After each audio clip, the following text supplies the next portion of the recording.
Knicks family, what's poppin'? It's your boy. And we got a few things to talk about with the New York Knicks.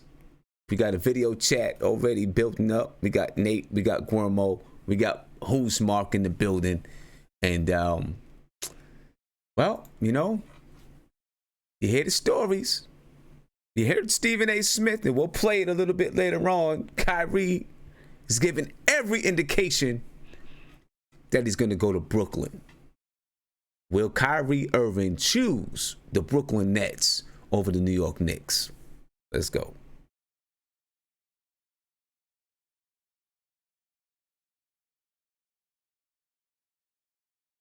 Yeah. Subscribe to the channel, please. Ring that notification bell. You get a notification anytime I go live, drop a video, post a message on my board, whatever it is. All right. Subscribe for me. And we're going to go ahead and get this thing going, man. We got a video chat already building up. And we're going to talk about, well, you know what? Let's start off with it like this. All right. We'll start off this way. Guys in the video chat, please listen in. All right. And we're going to listen to Stephen A. Smith on First Take this morning. Talk about Kyrie Irving and his intentions, or that he's given every indication that he's going to go to the Brooklyn Nets. Let's listen up. People. So let me just get this off my chest because I got issues. I'm going to take notes. Hold on. Here we go. As all of you know, I am a New York Knicks fan. Yes, pray for me. I'm a New York Knicks fan, and I have been on the record, as has most people, recognizing the fact that it is likely that KD, after this season, would depart for New York City with one Kyrie Irving. Matter of fact, I've been on the record saying, quote, this was what I was told at the time, 95% possibility, but leave the 5% window open because it's KD and he could always change his mind. Well, over the last several hours, I have learned that Kyrie Irving has given every indication to the Brooklyn Nets that that is where he wants to go, not the New York Knicks. As a result of Kyrie Irving, if indeed, because I don't know, I have not spoken to Kyrie Irving, have not spoken to Kevin Durant. Let me be very, very clear. Haven't spoken to Jimmy Butler, Tobias Harris. I'm working. I haven't spoken to them. But understand something. It's very, very important. I need everybody to understand, because y'all all basketball fans, understand how the dominoes fall. Kyrie Irving, if indeed it is true, and we don't know that because we still got 30 days. If he decides to go to Brooklyn, KD ain't interested in going to Brooklyn. And as a result, the belief is that KD will either go to New York without him, convince him to come to New York, or settle for somebody like a Kemba Walker, or KD may decide to stay in Golden State. All right. Now, I'm gonna let Stephen A. Smith finish. Decide. He's got something else to say, but then we're going to talk. Whether or not he decides to go to Golden State, the belief is it's contingent on whether or not Golden State wins. If they win the finals, he leaves. If they lose, he stays. Why are you depressed? You think the Quite the Warriors are conundrum. winning, so that means he's leaving. He's Because going to New the York. All right, injuries and let's all. stop it. Let's stop it right here. Let's stop it right there. And we got a video chat. And we're gonna talk about just that right there, what you just heard right there. And then we're gonna get back to Stephen A. Smith First Take and whatever, and talk about what's gonna come up next. All right. So let's get to that first, and then we'll get going with everything else. All right, Nate. See what's going on, man. What's up, man? Man, you know, I like Stephen A. Smith, man, but I swear everything he says, he thinks makes it sound like it's fact. I'm not buying any of that. Well. He did say in that clip that he did not speak to Kyrie Irving. He did not speak to Kevin Durant.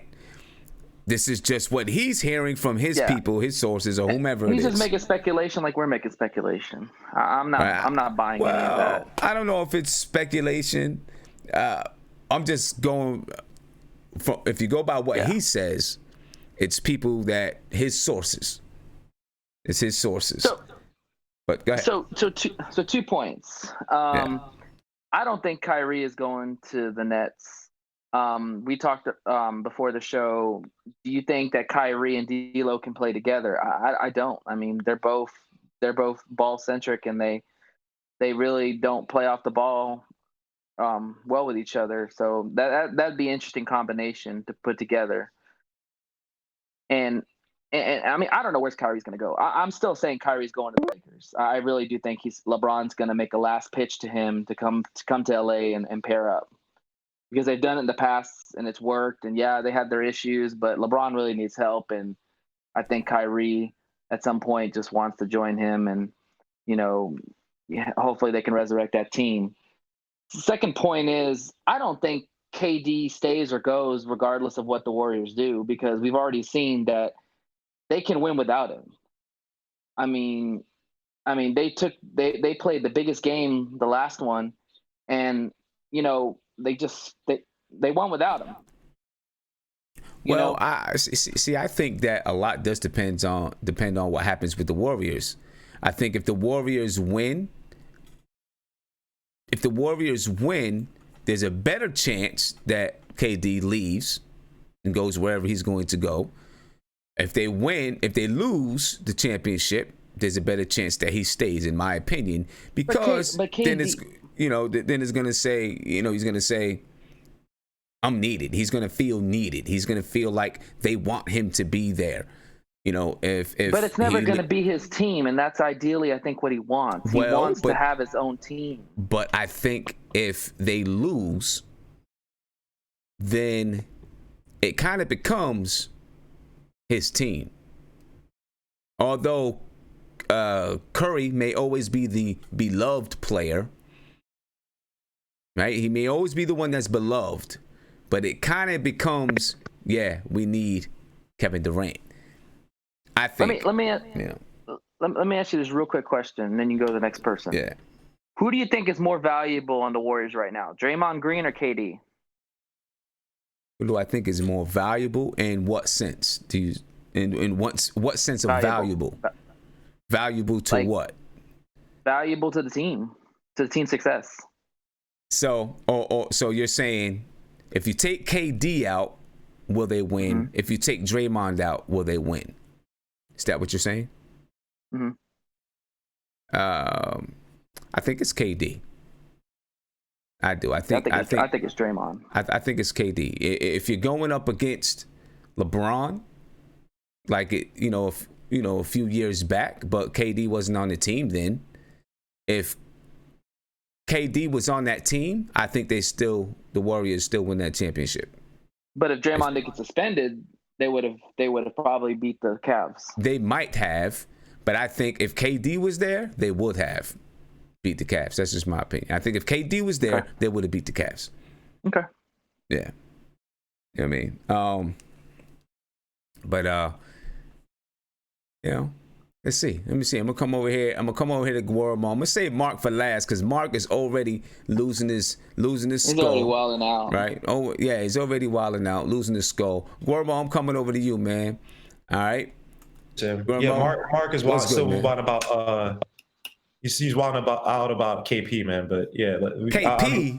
We'll get back to that, man. By the way, Mark said that if we don't get KD or Kyrie, he's not gonna be a Knicks fan.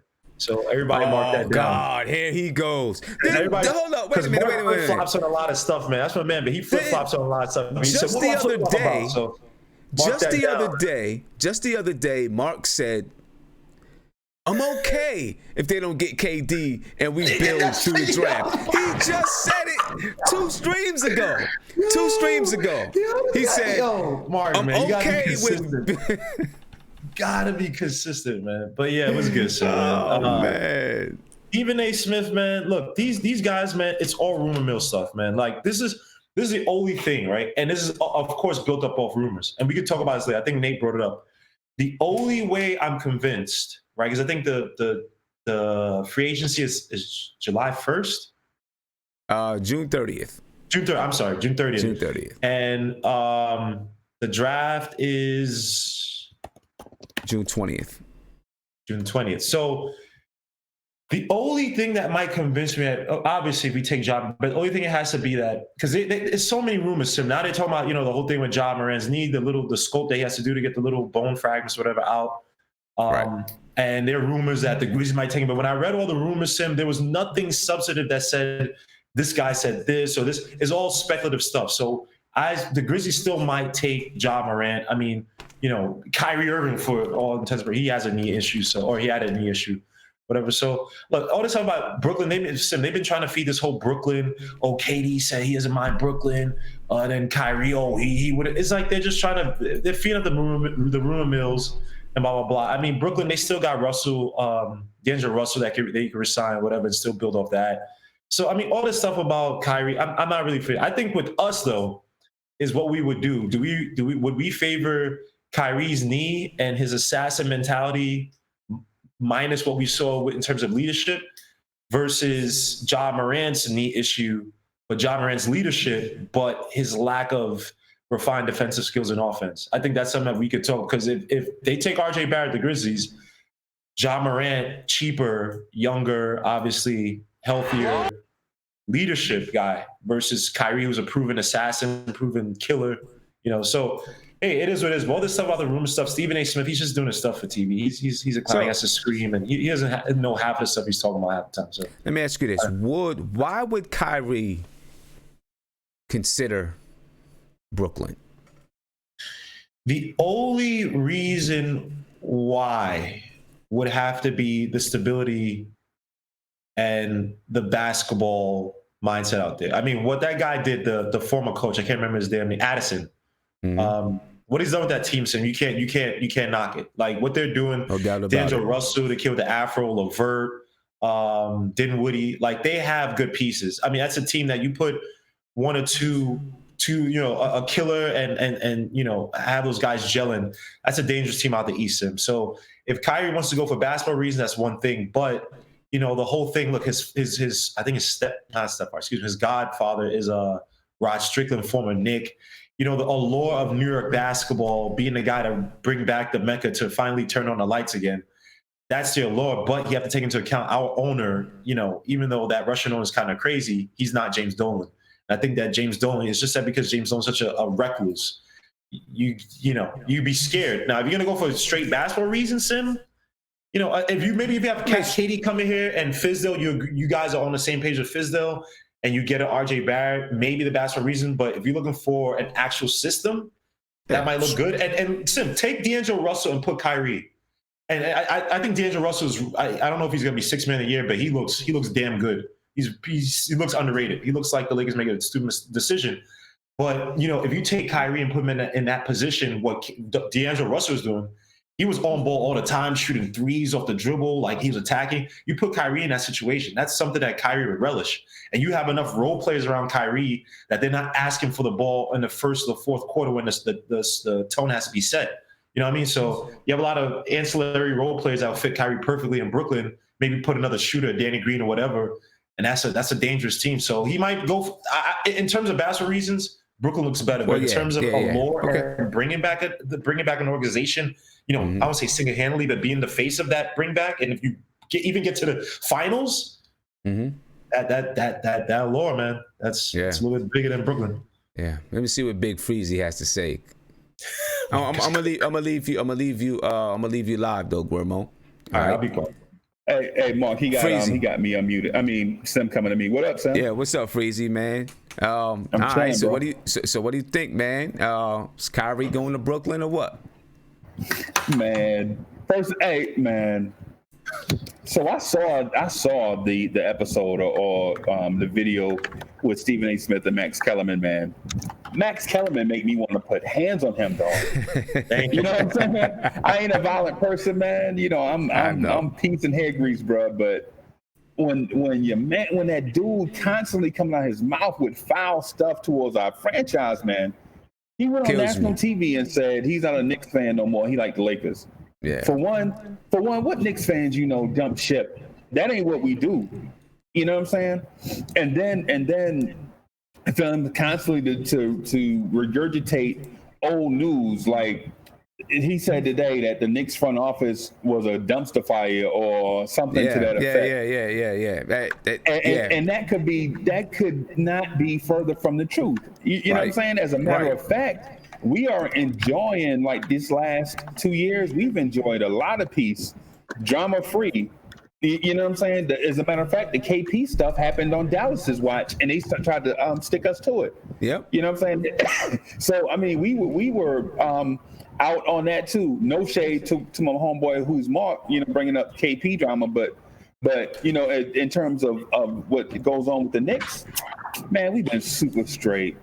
And then I think Stephen A. and all these dudes are constantly stirring up the New York media market, because they don't want things to get boring. Instead of them looking at the Golden State Warriors maybe winning 3 in a row, these dudes talking about the Knicks. Dog, we won 17 games. Why are they talking about us? Let them other franchises eat and have their shine. We the when Knicks, we win baby. championships, we'll get our own shine. You got a great final series, man. There's no need to be talking about the Knicks with rumors, man. Right. You got a great final series. It's going to happen, with man. Kevin Durant. They create this stuff. Sorry to cut you off, Big Freeze. They do this stuff so the players will respond back. You know, put on social media, yo, you guys don't know what you're talking about. And then the next segment is going to be Stephen A. Smith versus KD, Stephen A. Smith versus Kyrie, going back and forth. So my bad. I mean, you know, and that jacket Stephen A. Smith had on the day was fire. He looked like Tom Willis from the Jeffersons on there. You know what I'm saying? But the stuff he was saying, man, was. I mean, he was saying stuff. He didn't say anything was fact. He just said, you know, was what he heard, what he was told from whomever, who knows. Right. But you know, as men, we don't really depend on facts from gossipers. You know what I'm saying? That he breaking man code, and then too to have Tim Hardaway, and who we traded his son twice. We traded his son twice, and Tim Hardaway had our back on the show today. Tim Hardaway, but Tim Hardaway was like, "Yo, I don't agree with Max and Stephen A. and all of them. Yo, you know, the Knicks have been super straight, and they got all the options. The Knicks got all the cards. All they have to do is just wait till the summer play out." Tim Hardaway, who I really dislike a lot because of a lot of different things. Both. I'm not a fan of either. For one, I have a dislike for Junior because he said something about John Starks when he got here, talking about he is the real number 3, and I think that's disrespectful to our veterans, for the dudes that played before him. So whether you like Starks or not, you still gotta, you know what I'm saying, respect the dudes that played here before you. And secondly, we paid him a lot of money for him not to do anything, basically. So, and then with Tim Hardaway, I just don't like the fact he made homophobic comments, you know what I'm saying, and things like that in the past. You know what I'm saying? I'm not, you know, I'm all for letting people do them. You know what I'm saying? So, you know, that's just why I'm not really feeling either one of them. Right. But for what Stephen A. said about the potential of Kyrie going to Brooklyn, it's to start the media market. Well, first of all, shout out to Brooklyn. Shout out to the borough. You know what I'm saying? But shout out to my people in Brooklyn. But as far as the Brooklyn Nets go, who are the Brooklyn Nets, man? Come on, really? Yeah. well, I mean, I feel you. Shout out to Brooklyn, though. I feel you. Mark, I'm coming to you, Mark. I'm coming to you, Mark. All right, Mark. What's good, man? Where's your head at with it, bro? Where's your head with it? Listen, man, sometimes you guys be just jumping out of a plane with no parachute. I distinctly said my preference is to get both. But if we can't get both, I have to deal with what's going to happen next. That's logic. That's logic.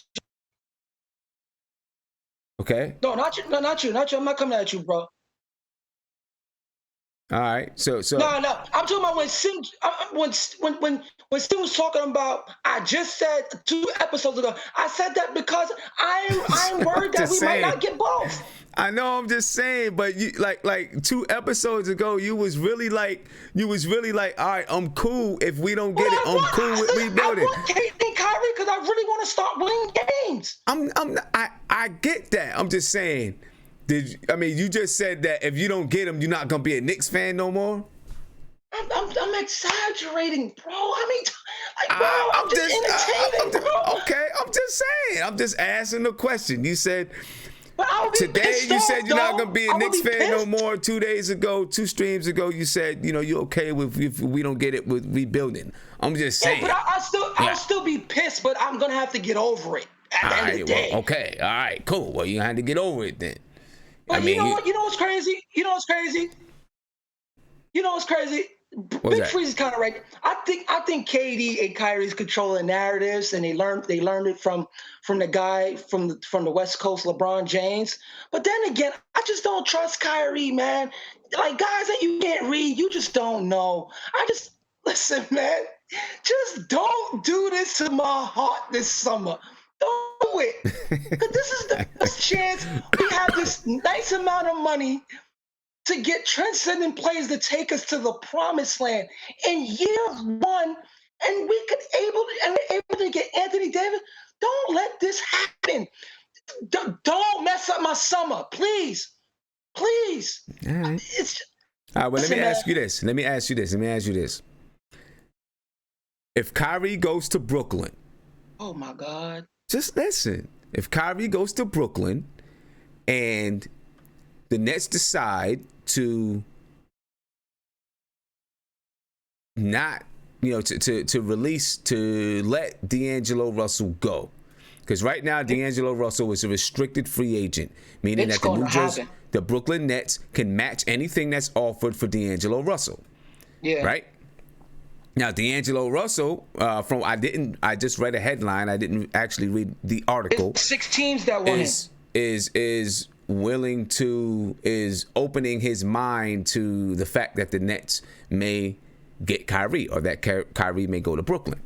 Mm-hmm. Would you be open to D'Angelo Russell, to signing D'Angelo Russell?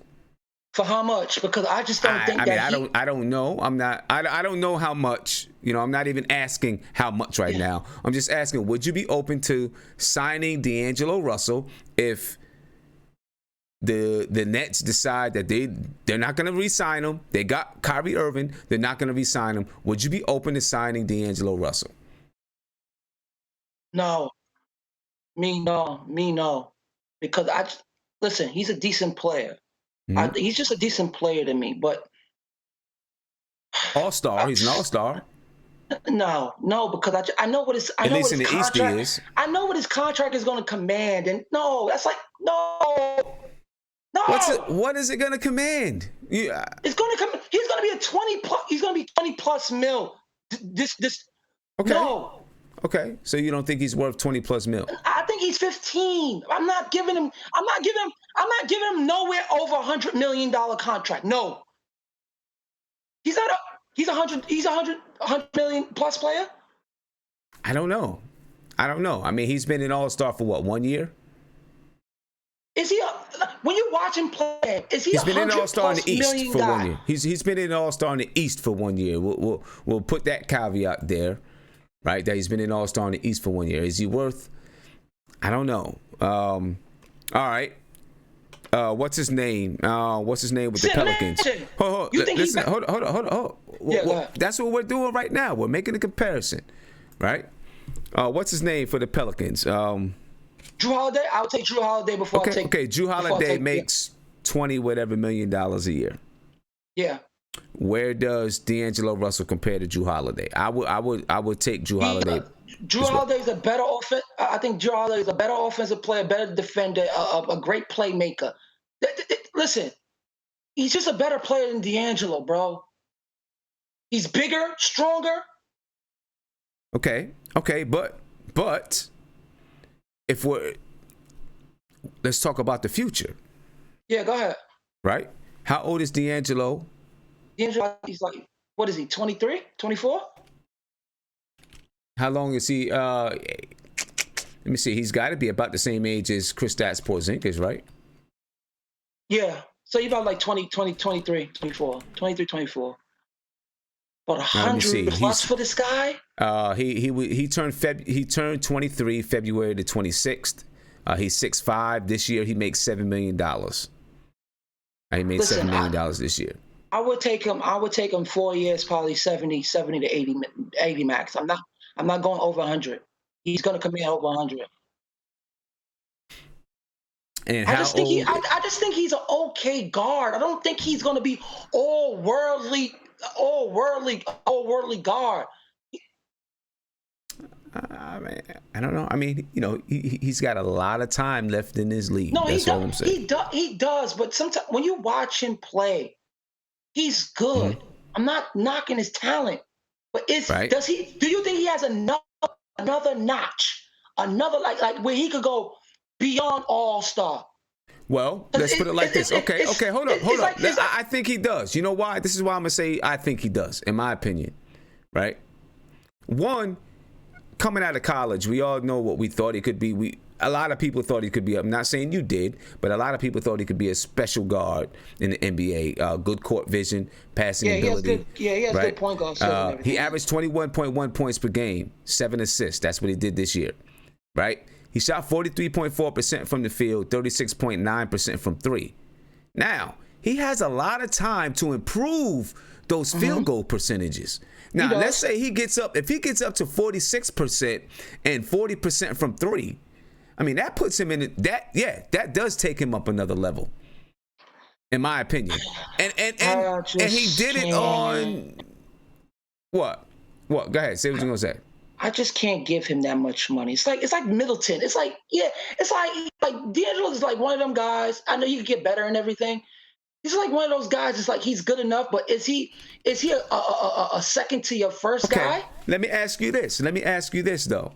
I want to put things in perspective. Let's say Kyrie Irving was never ever a thought for the New York Knicks this summer. Okay. And D'Angelo Russell was a free agent and wanted to be in New York. How would you have felt then? If Kyrie Irving was never a thought, because for some of this, I feel like, and I'm not saying it's only you, there's probably a lot of people that had their heart set on Kyrie Irving, and he could still come to the New York Knicks. But a lot of people that had their heart set on Kyrie Irving, even if the Knicks get another guard that is good and is reasonably priced, they're going to be like, this guy sucks. All right, so let me ask you a question. You think, save KD and we sign D'Angelo, you think he's a 1B to Kevin Durant? Like, that's what I mean. Like, is he a guy that you could go to war with, toe-to-toe with against the next team's two best players? But you have to think about something. You got to think more than that. You got to think further than that, in my opinion. Right? Yeah. Because let's just say you did sign D'Angelo Russell. Let's say let's just say $22 million a year. We're just throwing out a figure, right? Go ahead. $22 million a year. And then you did trade for Anthony Davis. Okay, then okay, hold on. Just listen. No. Wait a minute. Just listen. Then you did trade for Anthony Davis. Then you still had $13-14 million to sign another free agent. What free agent would that be? I don't know. I'm just throwing it out there. Then you had 13. That's not a finals team, even with Anthony Davis and D'Angelo Russell. No. But you got $14 million and maybe even more to sign another free agent, and not just a free agent that is just going to be a veteran's minimum guy, but a guy that's worth $13-14 million.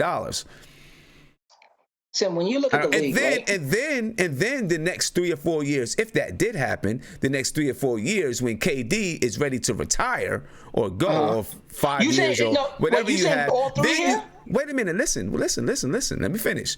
Right? So then when KD is ready to go, you still got a young guy in D'Angelo Russell and a young guy in Anthony Davis, or guys that still have time left, because at that time they wouldn't really be that young anymore. You'd have guys that would still be able to take the mantle, and then you'd still have the KD money once he's gone to sign another player. I mean, I'm just saying. Wait, hold on. Wait. You saying with KD, AD, and D'Angelo? Or you just saying what? Oh, then, yeah, I would think about it. I would think about it. He cannot be my second guy to go to war with in a finals game, period. I get that. I understand that. If I have all three, yes, that's a finals because Kevin Durant is on it. I thought you just said D'Angelo and Anthony Davis. I didn't think you mentioned KD to me. Yeah. No, that's what I'm saying. That's different. What I'm saying. D'Angelo can't be my number one or my number two guy in a finals game. He's a good 3 player, 3-4. That's where he's at right now. That's what I'm watching. Okay. That's what he is as a player right now.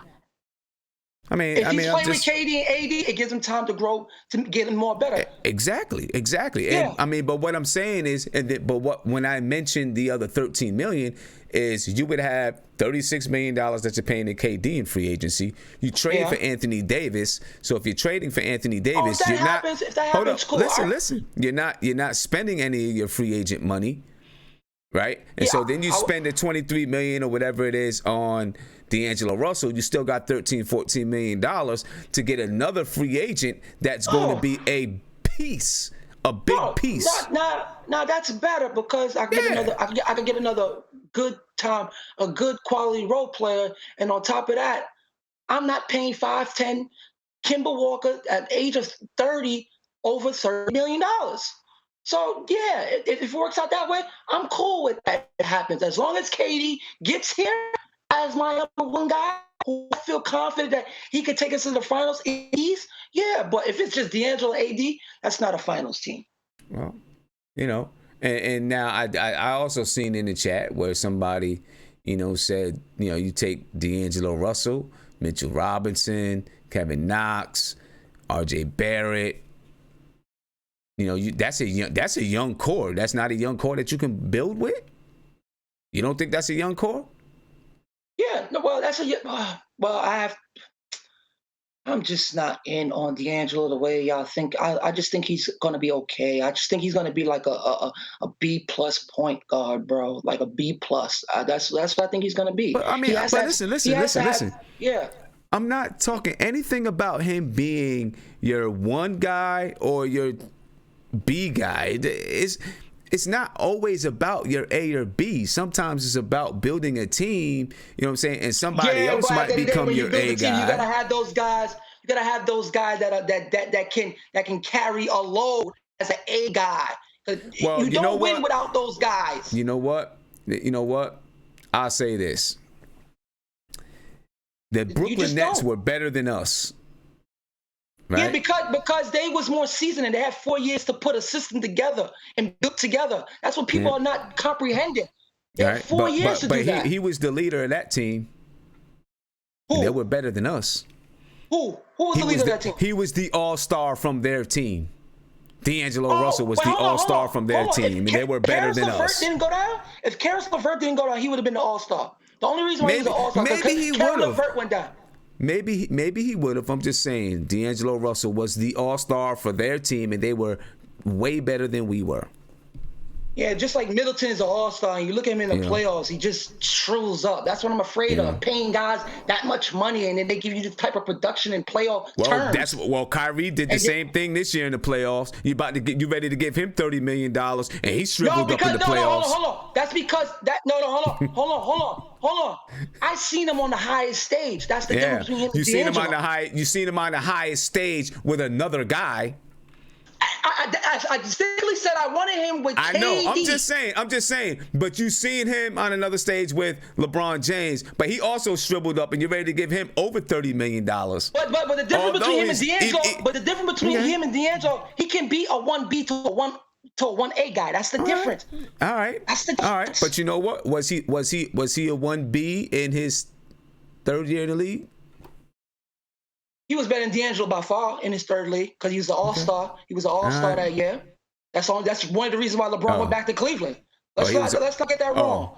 He saw Kyrie. That's why he went back to Cleveland. Wait a minute. He was an all-star in his third year? Yeah. He surely was. Oh, okay. Kyrie was 20 points out the gate. I know. He was an all-star in his third year. D'Angelo Russell wasn't an all-star in his third year, though, right?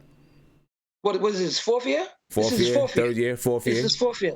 What's the difference? Kyrie's just a better player than him. He might be. I'm not saying that D'Angelo Russell was a better player. All I'm saying is, you're saying things that Kyrie Irving did early in his career. D'Angelo Russell was early in his career. He's an all-star player.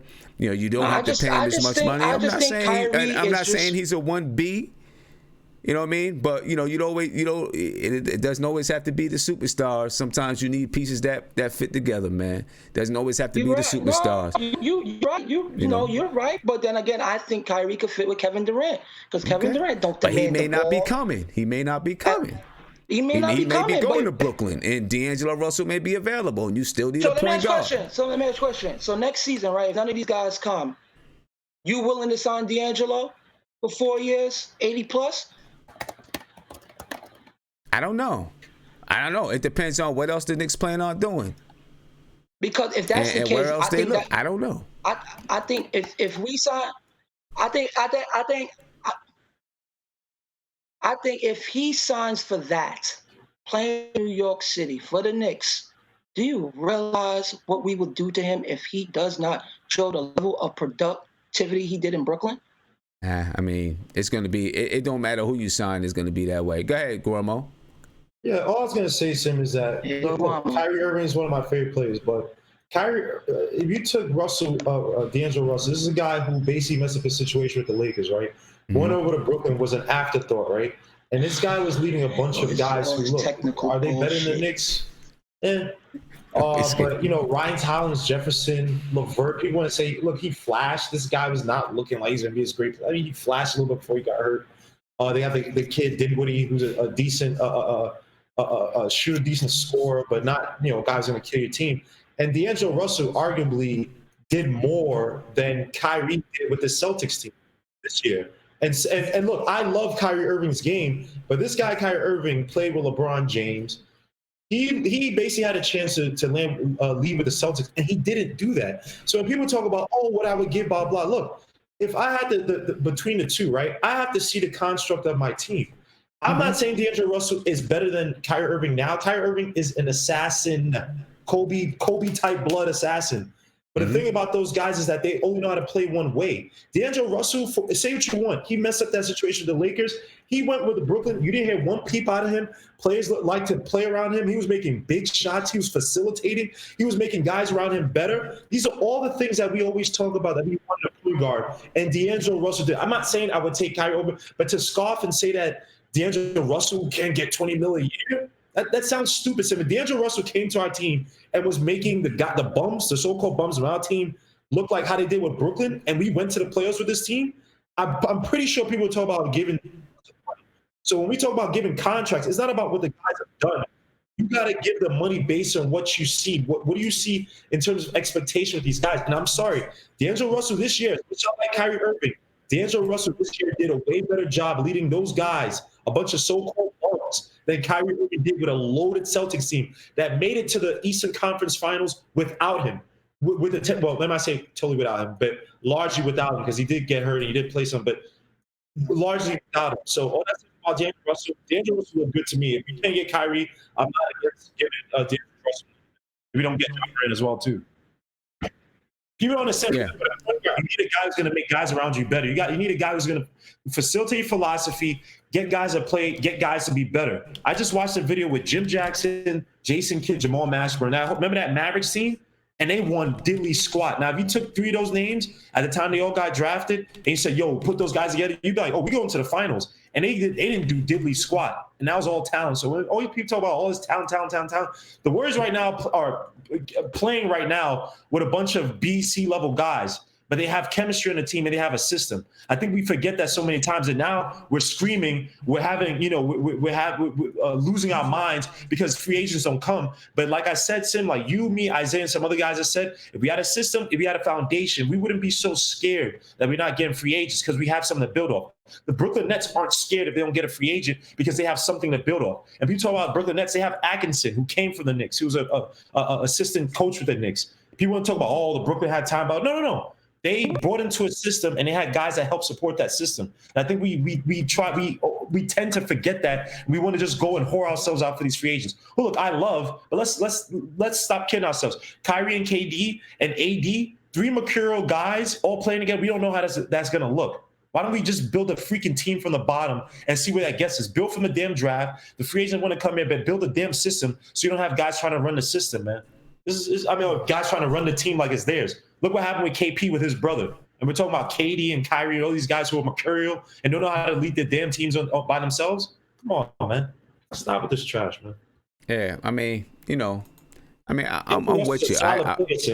Like you said, 43% from field goal, I think it was, 37% from 3. And this is a guy playing on a crappy team like that? Come on, man. Yeah. I think he definitely has the chance to improve and become even better. You know what I mean?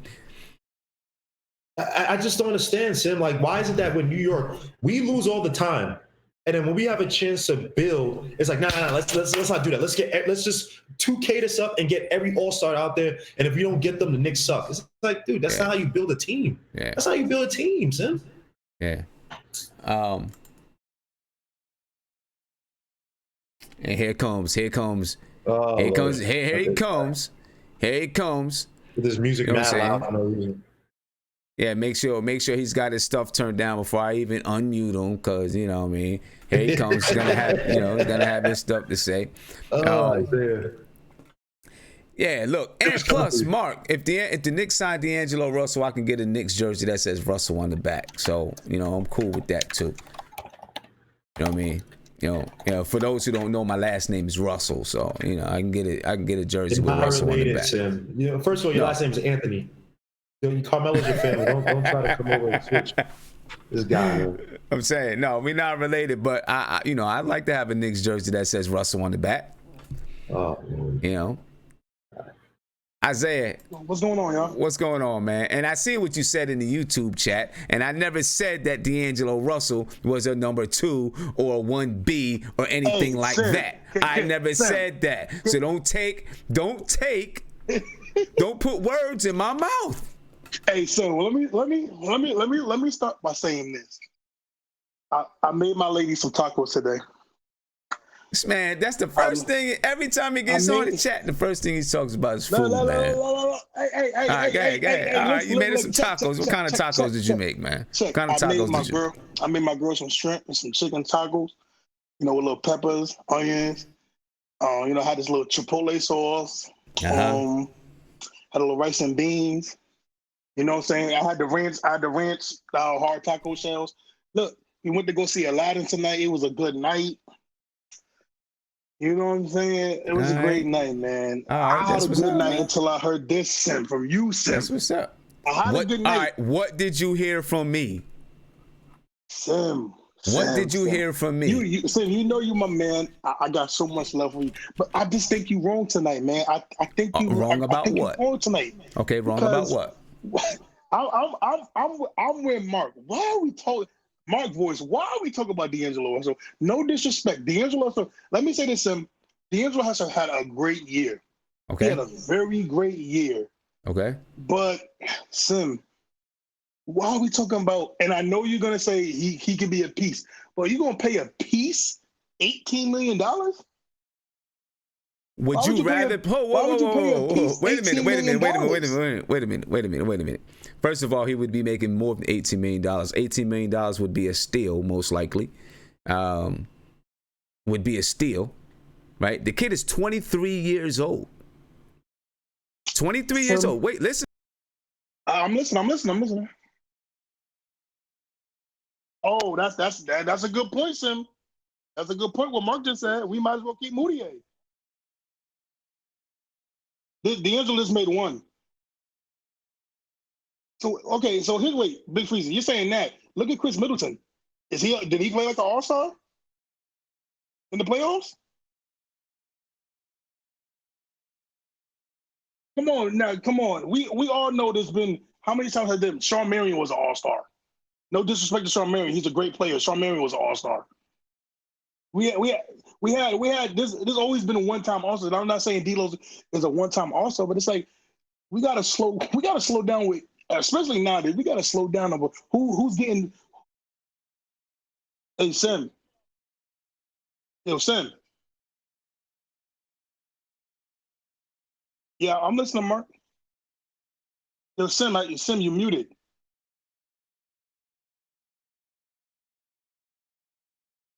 But we.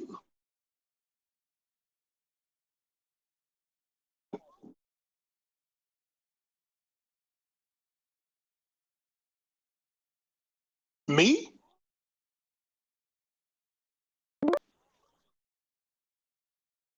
He does. He does do more than D'Angelo. Yes. Yes. What? Oh.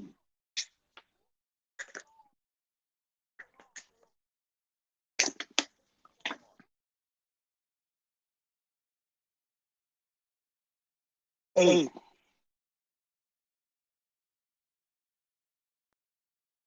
Hello? Okay. Hello, Let's see Sim. Am I back? Okay, I'm back. I don't know what happened. Somehow, something froze up. All right. But, okay. Can you hear me? Yeah, I can hear you, Sim. All right, good. All right. I don't know what happened. Something froze up on me. That's that blasphemy coming out your mouth. That's why they But muted. anyway. So like I was saying, why does everything have to be a superstar? Oh, come on, Sim. Sim. Are we Come gonna on, do this Sim, today? What? Sim. Okay, Sim. Sim. No. Answer my question. Answer my question. Don't stutter. Answer the question. Sim, who wins championships? No disrespect to the role players. Role players make a major part of championship teams. But who? So wait, hold on, Gilmore. You telling me Andre Iguodala was going to win an NBA championship before he got with Steph Curry and Klay Thompson? Is that But what you're telling me? But wait a minute. See, you're jumping the gun. Well, right? you said he was a piece. That's a piece. Okay, so piece. what's wrong with having a piece? You're not going to pay your piece $20 million. You're not going to pay D'Angelo Russell $20 million to. Do you understand what the salary structures are nowadays? The salary structures are changing. I understand that, but still, it's $20 million. So yeah, that's like saying, okay, we're doing hypotheticals.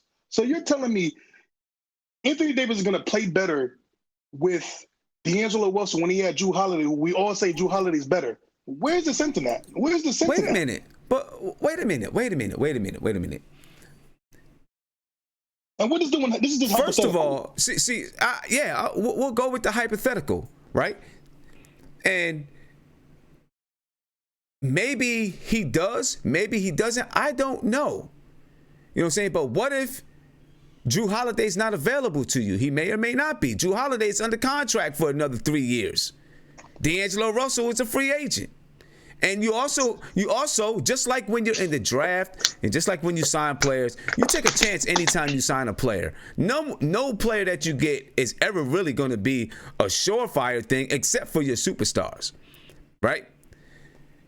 So why would you play D'Angelo Russell not to be a sure thing? Any other player you get besides KD is not going to be a sure thing. KD, Kawhi, Anthony Davis, they're going to be a sure thing. Any other player, they're not definitely going to be a sure thing for you. Kyrie's not a sure thing no more? Oh, he might be a sure thing for 60 games. He wasn't a sure thing for the Boston Celtics this year. What did the Celtics do this year? What were they supposed to do, and what did they do? They did better last year than this year. They advanced to the Eastern Conference Finals last year. No. They advanced to the Eastern Conference Finals. I'm speaking facts. The Celtics advanced to the Eastern Conference Finals this year. Listen up. Sim, the East was trash last year, Sim. The East, everybody know the East was trash last year. The East was trash. The East is trash this year. The East wasn't trash this year. Okay. Last year. Okay. Sim, and don't forget, Kyrie had the blueprint. Kyrie had the impact last year. He won most of them games. He got out the last 2 weeks. He didn't do it. He didn't win the games in the playoffs because he wasn't playing in the playoffs.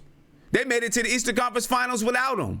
Sim, the trash ass East last year when who was it? The Raptors with DeRozan, and it was the Cavs. Okay. It was them two. That was the only team that were good last year. Right. Milwaukee wasn't proven. So what did Kyrie do in the playoffs this year? What did Kyrie do in the playoffs this year? You tell me what Kyrie did in the playoffs this year. He faced the Bucks. He faced the Bucks. No, I don't care who he faced. Tell me what he did. He didn't play. Tell me how he played. So wait, hold on. We're gonna kill Kyrie for one series. I'm not killing him. I'm not killing him for one series. I'm not killing him for one series, right? But you're putting everything. You want to pay this man $35 million a year, right? So yeah, if you want to pay him $35 million a year, he damn sure better come and bust ass in the playoffs. If you're gonna pay him $35 million a year, you better be damn straight he's gonna do it. Versus paying somebody $23 million. 22 million, 21, whatever. So if you're gonna pay him $35 million, he damn sure better bust ass for you in the playoffs. I'm saying thank you on the chat, Cameron. I can't stand it. So you hear what I'm saying, Isaiah? No, Sam. I mean, if you're gonna pay him $35 million, he better get loose in the playoffs. No, of course, Sam. I agree with you, but I mean, to me, this is me, and I know we're all different. We all got different opinions. No, I'm not. I'm not Big Freeze. I don't trust D'Lo because we're gonna give.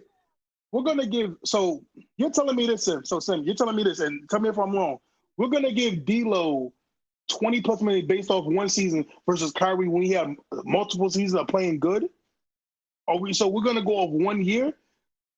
Off of. But who said anything about? Time out. You obviously walked off the short bus again. We're talking about if Kyrie Irving goes to the Brooklyn Nets and signs to the Brooklyn Nets and D'Angelo Russell is available. That's what we're talking about. We're not talking about who do we sign D'Angelo over Kyrie. We're saying if he goes to the Nets. I mean, look, I'm gonna just say it again. If that's the scenario, man, I just don't see it because again, we all, to me, it doesn't make sense. We all can agree and say Jrue Holiday's better than Russell, who's playing with Anthony Davis, and he's gonna come here with. Dude, who said Jrue Holiday is coming here with Anthony Davis? Jrue Holiday is under contract for 3 years. He's under contract for 3 more years. Hey, listen to what I just said, Sam. I said what I said was, how can we say Jrue Holiday is better than D'Angelo Russell? We all just said he was, and say he's gonna be better. D'Angelo was going to be better with Anthony Davis if he came here. That's what I said. Does that make sense? Who said that? Hold on. Who said that? We all can't agree that that Jrue Holiday is better than D'Angelo Russell. But wait, you just said he was better. I heard you say it. Who said that? Who said that? Nobody said that. I said Jrue Holiday is under contract for 3 more years. D'Angelo Russell is a free agent. But we never once said, nobody on this chat just said he was better. Not that I heard. I don't know. I heard. I must have heard something. I think you did. I think you did hear something. I think you're hearing stuff. All I'm saying is Jrue Holiday's under contract until 2022. You're right, Mark. We might as well sign my DeMarcus Cousins. I don't know. We might as well sign DeMarcus Cousins. You know what? You guys are starstruck. You guys are just straight. Mark is mad because KP was traded, so he wants to make sure that you get Kyrie and KD because he's got his heart set on it. You know what I'm saying? Isaiah, I don't know. You know what I'm saying? But at some point, you got to just build a team, man. You got to build a team, and you got to find a way to build a team and fit pieces together. It's not always just about the stars. The Golden State Warriors, everybody, you can't focus everything on the Golden State Warriors because the Golden State Warriors are one of the few teams in the history of the NBA, to be able to put together a team where. Hold up, Isaiah. Hold up. Right. The Golden State Warriors are one of the few teams in the history of the NBA to be able to put together a team where the players fit together like role players, but they're stars. It's like they have stars for role players. It's one of the few teams that have done that throughout the league. Not every team can do that. Not every team is going to be able to put stars. Not every team is going to be able to put stars in a role player position. It's just not going to happen that way. You got to find a way to build your team and fit your team together like a puzzle. The Golden State Warriors fit together like a puzzle, and all of their puzzle pieces are stars. That is very, very rare. Very rare in the NBA. You know what I'm saying? It happens to be that way. Cool. You can't expect that you're going to be able to put together a team of puzzle pieces and all of the pieces are going to be stars. It's probably not going to happen, but you can still win a championship or get to the finals, but hopefully win the championship by putting together a team that has one or two stars and other puzzle pieces. And you got to add those puzzle pieces. When do you add them? That's a question for debate. When do you add those puzzle pieces? You know, of course, that's a question for debate. But, you know, I don't know. I'm just saying, Kyrie's obviously not a surefire thing. You know what I'm saying? He's not a surefire thing. So, you know, now you got to open it up. You got to open it up and look and see what's out there. You know what I'm saying? I'm going to get you a phone call because, you know, Isaiah. Wait, Mark. Wait, Sam, can I say something? Real quick? Go ahead. Now, be honest with me, Sam. Be honest with me. All right. I'm being straight up with you. If we saw D'Angelo Russell, please tell me that's not the same LOL Knicks. Please tell me that. Please tell me signing D'Angelo Russell to $20 million wouldn't be the Knicks being mediocre and being the same old Knicks signing tier 2 guys. Just tell me that's not the truth. So you're saying would that be the Knicks signing tomorrow? Yes. No. I mean, no. It's not signing Amari. It's signing the LOL Knicks signing a tier 2 guy to a $20+ million contract.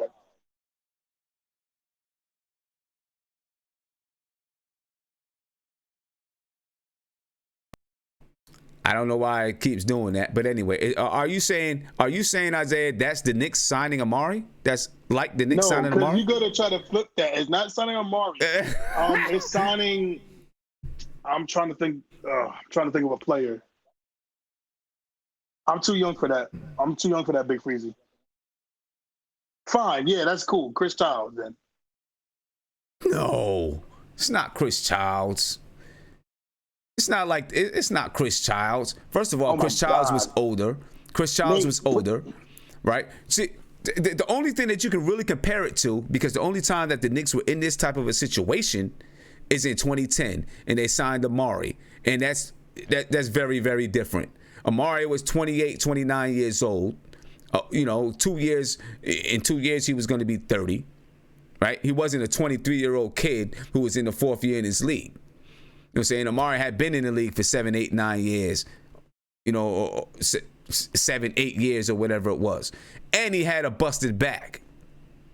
You know what I mean? And the Knicks signed him without insurance. Question, and then you could go to a phone call. Is D'Lo a top 10 guard in the league? Can you name 10 guards that's better than D'Lo? But he's not getting he wouldn't be getting top 10 guard money. I'm talking about guard. Does he have to be at 23 years old?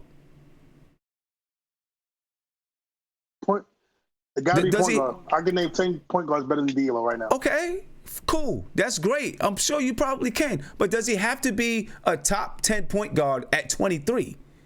But Sim, if you're giving but why? Sim, I'm just trying to get. Why would we waste? To me, this is me being given a player. We're signing Tim Hardaway Jr. again. That's how I feel. We're signing Tim Hardaway Jr. again. No. We're signing Tim Hardaway Jr. again. Disagree. D'Angelo Russell does much more than Tim Hardaway Jr. Okay. All right. He does much more than Tim Hardaway Jr. First of all, D'Angelo Russell, like I said, is 23 years old, just turned 23 years old. He averages 7 assists a game. Tim Hardaway averaged nowhere near 7 assists a game. Right? And he doesn't shoot up crazy shots like Tim Hardaway. He doesn't have a problem with shot selection like Tim Hardaway Jr. did. No. You know what I'm saying? Tim Hardaway Jr., he shot a low percentage. I don't think he was that I have watched him. I have watched him. Right. Well, the playoffs is a little bit different. You got to grow to be in the playoffs. You know what I'm saying? Okay, I'll give you. I will give you that. You're right you about gotta that. grow. You're right about You that. gotta grow to be in the playoffs.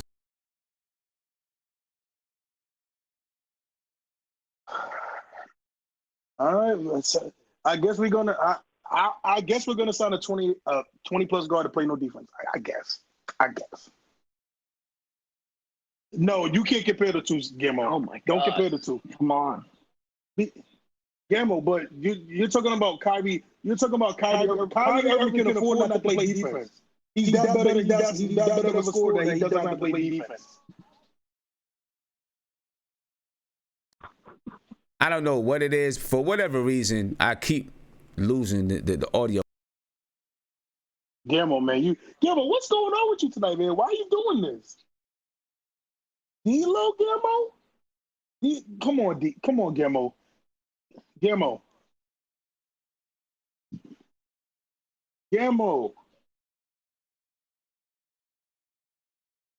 No. Yo, Mark. Yo, Mark. Hey, Nate, Yo, Mark. you there? Go ahead, Nate. Mark. Yeah, man. Just to jumping in this debate. I mean, you're going to pay Tim Hardaway $18 million. What's $20 million difference if you pay a guy like Russell? And who knows? Russell might not want a big deal. Maybe we can get a fair deal for him because he is still young. But the big thing that nobody's really talking about between the difference between D'Angelo and Kyrie is D'Angelo is not only younger, but he's also healthier too. He doesn't have knee problems like Kyrie Irving does. You know, and you got to think about getting Kyrie, you're getting those bad knees. And New York's had bad luck with getting players with bad knees or having knee problems. You know, and I'm with you, Sim. I'd rather take a shot at D'Angelo Russell because, you know, he's going to come in at a good deal.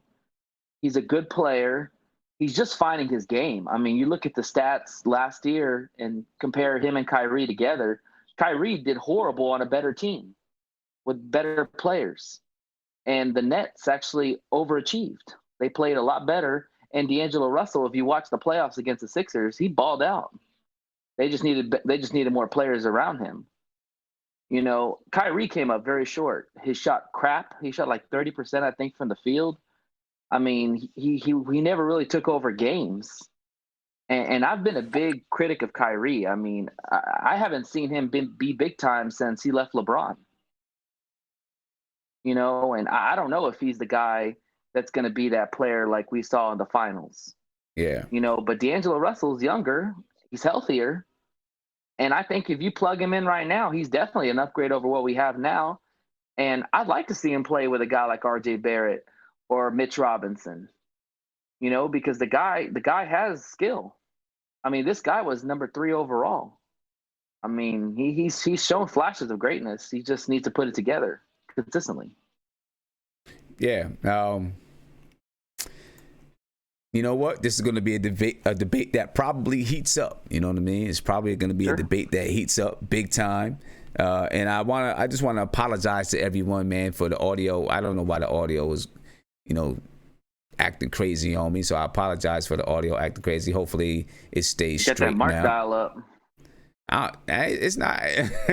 No, man. I don't know what it is. For whatever reason, the audio is acting crazy right now. But stay there for a minute, Nate. Again, let me apologize for the audio acting up. Hopefully everything is straight and it doesn't happen again. But we'll see. Do me a favor, subscribe to the channel, ring that notification bell. You get a notification whenever that I'm live. Drop a video, do whatever it is. We're having a very good debate here, ladies and gentlemen. We're talking about Kyrie Irving possibly going to Brooklyn over the New York Knicks. And if that happens, are you okay with signing D'Angelo Russell to a contract? That's what we're talking about right now.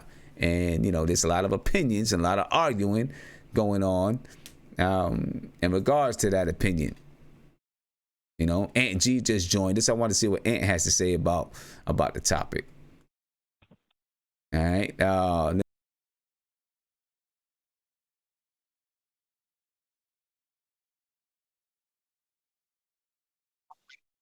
Listen, yo, if we sign KD first, I still don't think Kyrie going to Brooklyn. No way. No way.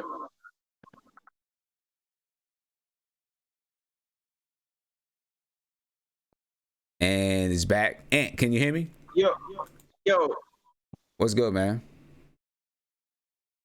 Yo, Ant. That would be ill. Hey, hello, Ant G, what's good, man? You live, bro? Yo, and let's keep it a bean. I don't think Ant can hear me. Ant, he's trying to talk to you. What's up, Sam? Yeah, what's going on, man? What's up, man? I'm trying to get your opinion on this debate.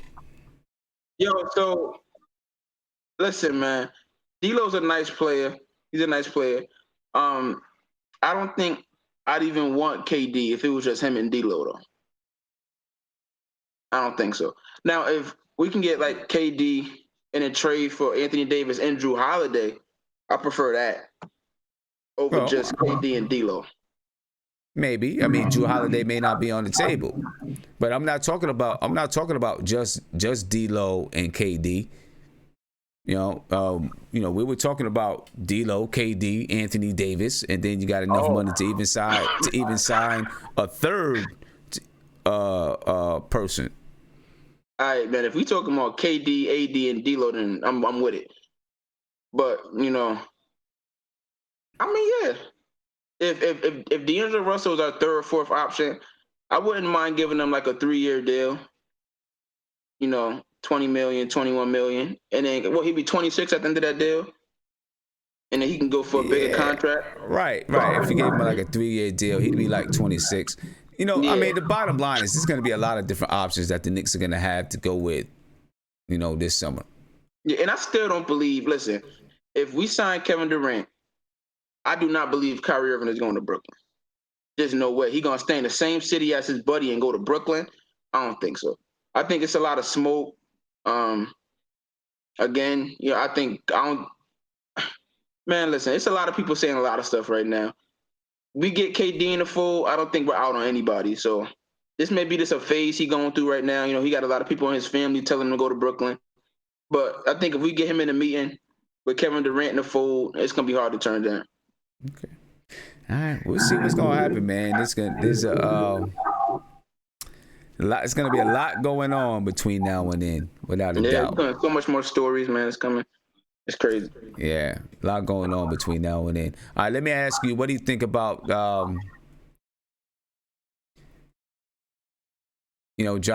Morant is going to have surgery, right? Do you think it is possible that the Memphis Grizzlies pass over on Ja Morant and the Knicks get Ja Morant with that third pick? No, I think it's draft talk. You with a knee injury yet? It's possible, I guess, but I've kind of bought into the idea of RJ Barrett at this point. I kind of talked myself into it, so I'll be kind of disappointed at this point if we didn't get RJ. I like Ja Morant, but that surgery is kind of scary to me. Young guy. How old is he? 19. Ja Morant, he's already having knee problems, so it scares me a little bit. But I hope not. I kind of talk myself into RJ Barrett, so I don't. Now the thing with the knee problems, I guess he in the NCAA tournament. He hit knees, whatever it was, and because of that, they need to clean out some cartilage, some loose cartilage or loose. Yeah, but that could lead to more injuries. Yeah, you think so? It may not be too serious, but no. So, man, listen, so what happens? Okay, at this point. Okay, so then what happens then? Let me.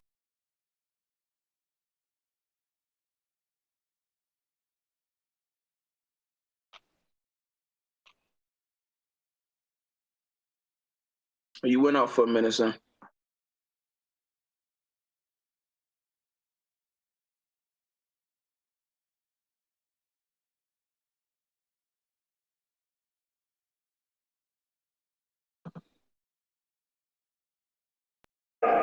Again, sorry for the audio again. If the Memphis Grizzlies decide to pass on Ja Morant, take RJ Barrett, what do you do? What do you do if you're the Knicks now? I think you got to take Ja Morant. Got to take him.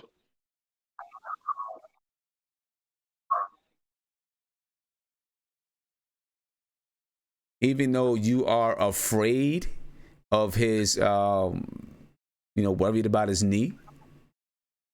Yeah, only because I feel like it's, and I felt this way for a while. Jericho is nice, but I feel like it's a 3-player draft. And I think you got to get your hand on one of these 3 guys. Okay. I think you got to take the shot. And we need a point guard. Dennis Smith Jr. is cool, but I think Morant has a more transcendent talent, court vision and basketball IQ than Dennis Smith Jr. has. So, and that may solve our Kyrie problem if we get a guy like Ja Morant. But we can use, we can get a guy like, and spend that money somewhere else. So that'll almost, we can spend that money a lot of other places if we get a Ja Morant. What's that going to free up? Like $50 million, to go get some other pieces, and then we can still trade for Anthony Davis. So I think that's what I would do. I would take Ja Morant. Okay. I think I'll take Ja Morant. Okay. I'm gonna get around. But before I get around, this is what I'm gonna do, because I'm not exactly sure why I keep having issues with the audio. Hopefully everything stays cool now, but we'll find out. I'm gonna get around. Let me find out. Isaiah, what do you what's do? going on, son? Real quick, what do you do if Memphis decides to pass on Ja Morant and take RJ Barrett? Oh, you got to take Ja. Even with the knee injury. Yeah, you got to take Ja, because here's the thing, Sam. Worst case, if he's a big trade chip, because there's still a mystery of what he can be. So if Ja still has potential, which I think he does, and I think Mark said it a little bit. Mark was talking, he's very skinny, man. That's the thing that scares me about Ja, is that he really is skinny, and he needs to pack on some weight. But I mean, to me, his talent is still there to take, because I just, again, after the top 3, I me personally think the talent drops. Besides Culver, I think Culver is probably going to be the next, is the tier below RJ and them. But it's, to me, a top 4 heavy draft, man. And got to take Ja regardless. Okay, all right. Hey, Sim, I gotta say this, man. I enjoy when we argue though. This is good, man. We all can't be kumbaya, loving each other all the time, man. You guys are my brothers. I love it. Gimmo, shut up, man. Well, it's better when my audio is working right. I don't know why this thing keeps cutting out. It's better when the audio is working right. It's the other Knicks channel trying to take you down, son. It's the only channel. That's the only channel we. This is the only channel we can argue on and still be cool with each other, man. Except Guillermo, man, with his McDonald's headphone on. What are you talking about? All right, let me see. Freezy, Big Freezy. I'm coming to you, Big Freezy, man. So what do you do? You want to fight, Guillermo? You still take Ja, Big Freezy? Yeah. Yes, sir. I'm all in for whoever. I think the top 3 is the top 3. So whoever, in whatever order these guys fall, I would take the remaining person. I'm sold on the order, and the reason why is because you talk the procedure that Ja Morant is getting is only gonna make him better and more explosive. You know what I'm saying? Sure, he'll get the procedure. Sure, he'll be down for a couple of weeks. But these dudes have the best medical stats in the world. So it's not like, this dude is, going in and, is not going to be the same or better after this surgery. So if Memphis is scared off and if Memphis is scared away by a medical procedure, something that simple, that just lets you know that they weren't really sold on Ja in the first place. They were more looking at either trading down or drafting RJ Barrett anyway. Okay. Yeah. All right. Nate? Yeah, so this situation with John Moran kind of brings me to something we saw last year with Michael Porter. Now, I'm not comparing the injuries. I'm just saying injuries freak out teams. So if John Moran does fall to 3, there's a small possibility he could drop a little bit because of the knee thing. So then the Knicks could be in play if he does kind of make a little tumble downward, that maybe they could pick him up later. Just a thought. It doesn't always happen, but I'm just saying that's exactly what happened with Michael Porter. People had Michael Porter really high, and then the injuries started.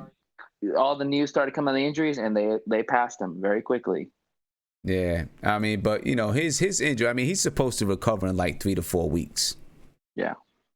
Well, I'm just saying, man. I mean, you just never know with these injuries. I mean, obviously, I trust the Knicks doctors to do their due diligence. I would definitely bring John Moran in for a workout, as far as maybe not not a workout, but like medical testing to actually make sure to check on the knee, make sure everything's good there.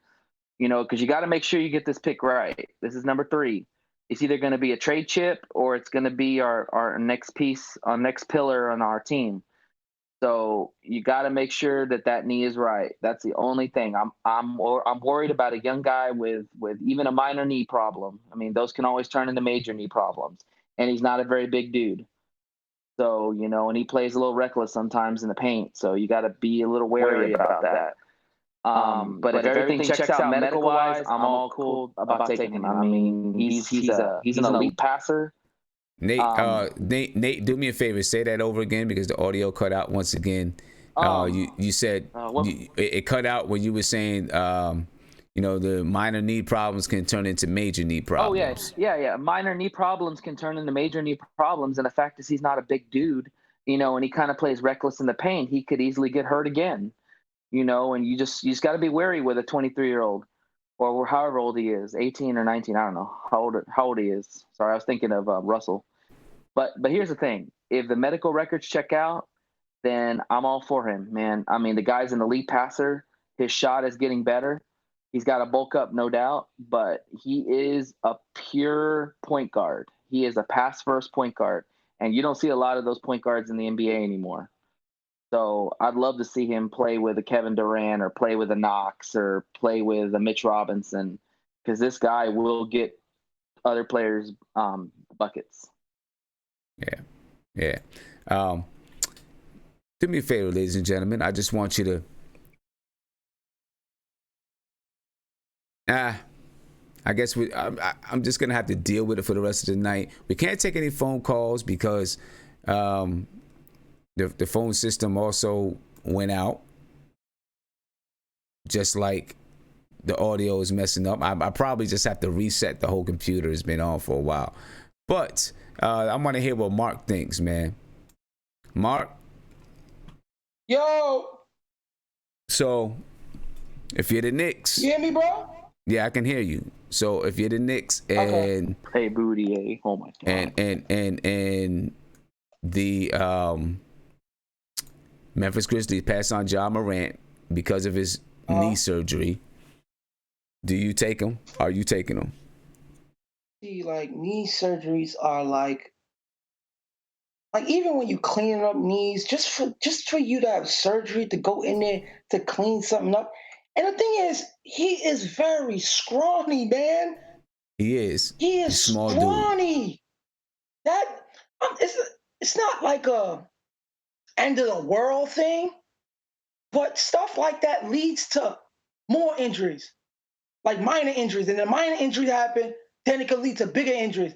Like, listen, as Knicks fans, we're in a fragile state of mind. We can't go from one devastating knee injury to a person has to clean up his knee injury and then draft him, and then we can't waste this. Look, listen. The Knicks went for him at 3rd. It is what it is. We would have to deal with it. Right. But what I think about it, I'm highly thinking about it because I just don't like small guys when you have to clean up knees. Since everybody want to talk about Kyrie knees, when they cleaned it up, people still think he got knee problems. When you have to listen. I want to be injury free. I just want it to just go smoothly. Just get me the most durable player. I can't go through another injury. I just can't. Okay. We're in a fragile state, man. We doing things right now to try to be good. This is like going not all the way backwards, but slightly backwards. I understand his talent and everything, but that is a knee surgery. A knee surgery, bro. They have to go into his knee to clean up whatever. Did they? What do they have to clean up? I guess it's probably like cartilage. You know what I mean? Like pieces of cartilage that they got to clean out. You know, from surrounding the knee, from when he had a little knee. Banged his knee or whatever. Now he continued to play on it when he banged it. Continued to play on it. So I guess they just gotta clean it out. I don't think there's any kind of ligament damage or anything like that. They're just cleaning it out. Kind of remind me like Brandon Roy when he was in high school and they had to clean out some things out of his knee and it just got worse and worse and worse. Well, but when he got to the NBA, he had no knees. Yeah, but Brandon Roy had degenerative bone disease. Oh, okay. Right. Right. Yeah, and John Morant doesn't have that. You know what? At least not that I know of. So my big question is, right? We go for if we go for John Morant, right, at number 3, right, and say if KD come, right, he's going to force a trade to get a big player. I don't think John Morant has the cachet that RJ has, just because in size, and RJ, he could do the same things that that Morant could do, but he's just a better scorer. Is he going to be a trade chip? Because there's a possibility that if we draft him, I think he might just end up staying here. Oh, you talking about RJ John Barrett? Morant. Oh, John Morant. No, John Morant. If we take him at 3, do you think he would still be a trade chip to trade for Anthony Davis if KD came? I mean, I think if the Knicks are going to trade, either one of those guys might still be might still be a trade chip. I think RJ Barrett, I think the Pelicans would be more inclined to pair Zion and RJ Barrett. I think they would probably be more excited about that. I say, what's so funny? The only 2 teams that we'll be able to trade John Morant to, the only 2 teams that will be thirsty for John Morant is the Phoenix Suns and the Chicago Bulls. I think those are the only 2 teams because they're in desperate need for a point guard. But let me ask you a question: how do you feel about this surgery he's having, even if it's minor? You know what? In our fragile state, because we're in a fragile state, so you have to key that in.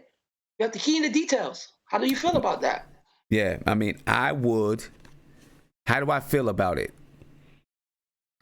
It would be something that's in the back of my mind that I'd be thinking about, but I think I would still take him. I would still take him. You know what's so crazy? Now that when I think about how he plays the game, he relies too much on his athleticism, bro. That's another thing.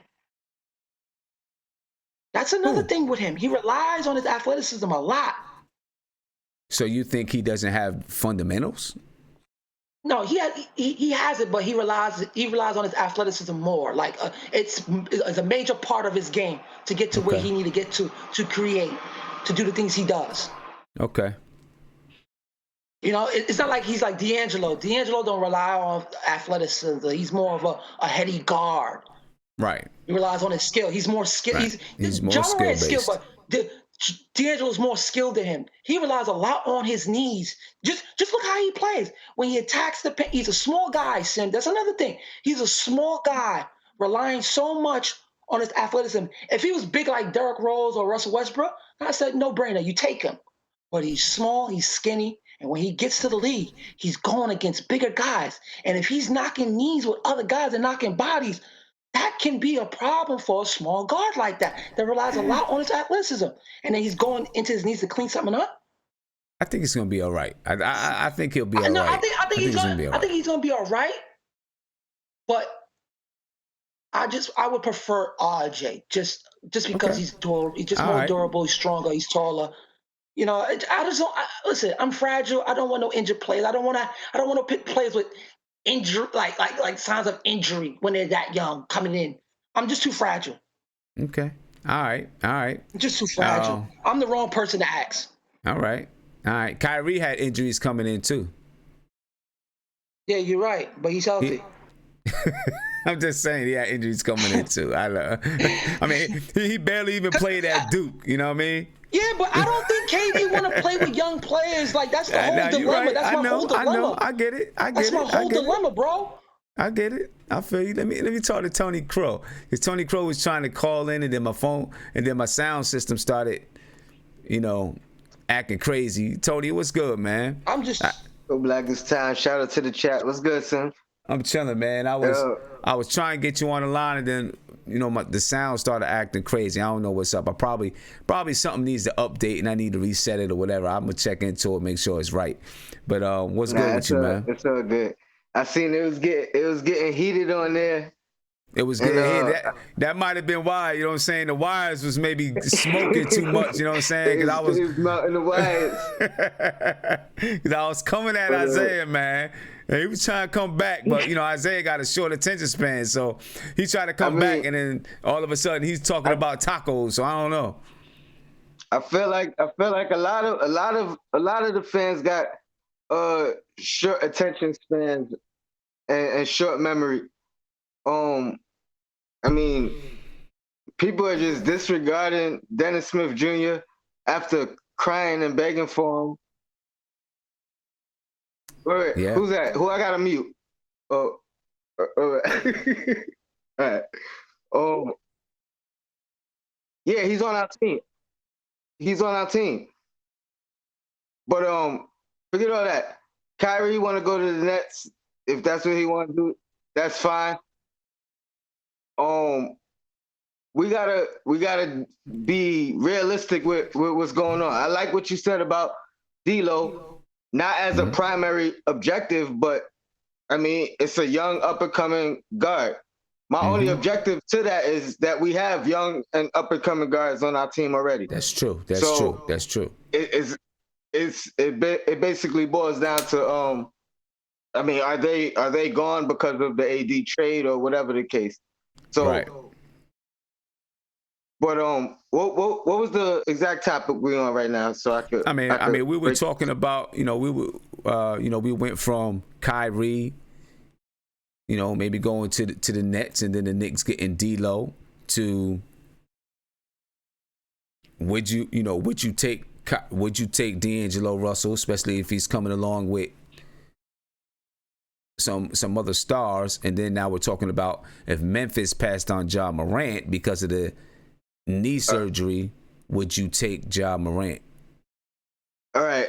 Well, my number one objective, honestly, and I think I told you this privately, I don't know if I said it on the chat, but would be trying to move up, because I feel like RJ is the guy you don't want to miss out on. Okay. He's NBA ready without a question. There's no, he got to gain weight, he got to, there's no question about it. He's gonna come in. He's gonna produce immediately. I don't know that as a fact with Ja. The one thing that I will say about Ja, in his defense, is you look at the turnaround with Trae Young last year. It took him half a season, but he turned out pretty good with the same type of issues, weight. If skinny, didn't know if he was ready for NBA contact and all that kind of stuff. But another thing, he got the keys. He was able to do whatever he had to do to grow as a player. Is Ja going to be in that position in New York? See, that would be giving him the keys? And see, the the thing I would say with him coming to, if he came to New York, if he was drafted to the Knicks, and you drafted him at number 3, I mean, you got to give him. You got to. You say that, but what was Frank, 6? Frank was 8th. 8. I mean, we felt the same way about Frank. You got to give him the keys. So it's just I'd rather get RJ. If we got to move up and swap with Memphis, but I told you I was worried about Memphis wanting RJ and not wanting Ja. And now that's what it sounded like. Yeah, I'm not 100% sold on Ja. I would definitely explore every option, and see what kind of value we could maybe get for that 3rd pick. So if Memphis, but even the 8th and 10th pick, I would think about it. Oh wow, that's what I was gonna ask you. That's what I was gonna ask you. See, I would go ahead and take Ja Morant. So you would think about trade if the Memphis Grizzlies take RJ Barrett, you would think about trading down to get that 8 and 10 from the Hawks. I would definitely consider it. Because and you think about it, I think the Hawks only want to do that for RJ Barrett also. Because I can't see the Hawks taking Ja. So now what was Nate talking about Ja sliding? Because now you got to look at who's picking next. And, now I hear you, because what they may need. Right, because they're not. You're right. They probably would only want to trade up for RJ Barrett because they already got Trae Young, so there's no need for them to get Ja Morant. Right, so they'd be looking at that makes a lot of sense. So makes a lot of sense. I mean, but I just say don't be definitive on anything. And I think this is the front office that is going to explore every single option. There's not a plan A, plan B. There's a whole alphabet of plans. Mm-hmm. They're going all the way down the line. And they already said they're not signing tier 2 level free agents, and they will rebuild with what they have and with the draft if it boils down to that. So I wouldn't be too concerned. I would just wait and see, enjoy the ride, because there's so many options, so many different options. Yeah, there's definitely a lot of different options, man. And this, listen, it's going to be night after night that there's going to be rumors. So we'll see. Let me ask you this. And this is not a rumor. This is not coming from anybody. I think I seen somebody pose the question on Twitter, and I thought it was a good question to pose. Would you trade Dennis Smith Jr. for the 6th pick?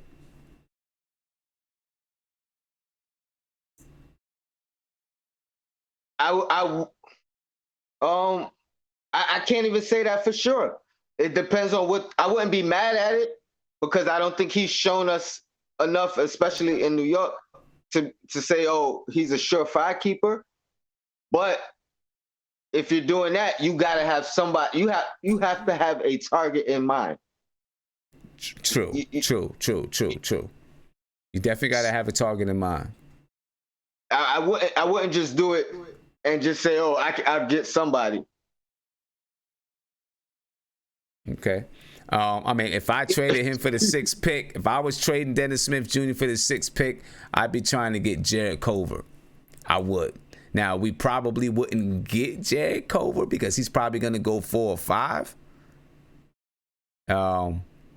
But I'd be, that's what I'd be trying to get if I was looking to do that. Hey, Sim, in the situation where we did trade down, right? Let's say we traded down and got the 8th and 10th, and we traded Dennis Smith and got the 6th, right? So now we got the 6th, the 8th, the 10th. We do this before the draft, if or before any picks are selected, right? So if that's the case and Atlanta's picking third, we know he's not gonna pick Ja. They're not gonna pick Ja. Right. The Lakers is next at fourth.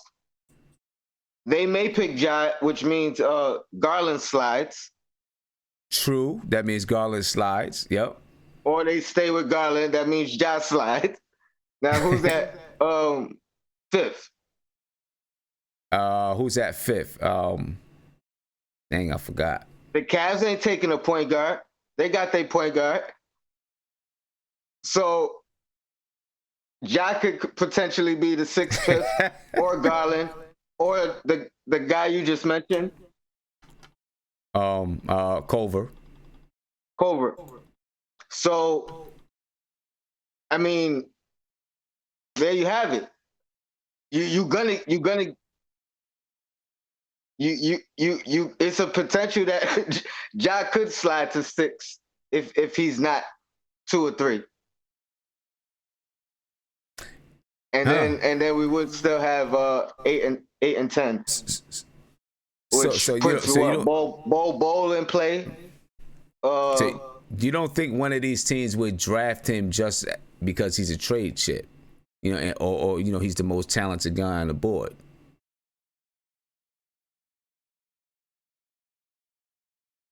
I mean, it's if somebody didn't reach out, and somebody would have to reach out and want him and give him an offer. So that's always a possible. They could take him and then see what happens, but somebody's gonna slide.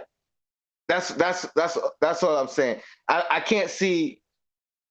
Okay, so Atlanta and the Cavs both taking a point guard.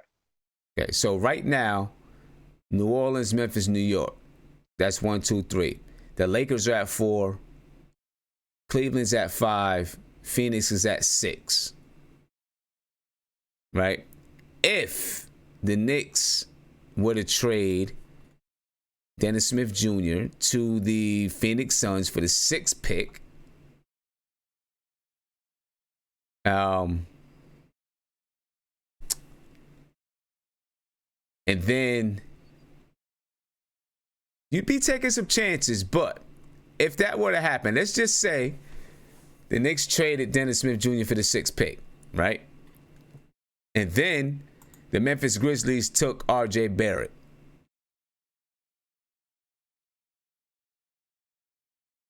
And then after the Knicks, you have the Lakers, you have Cleveland, and then the Knicks would be up again at the 6th pick. I doubt that this would happen, and we're just dreaming here, right?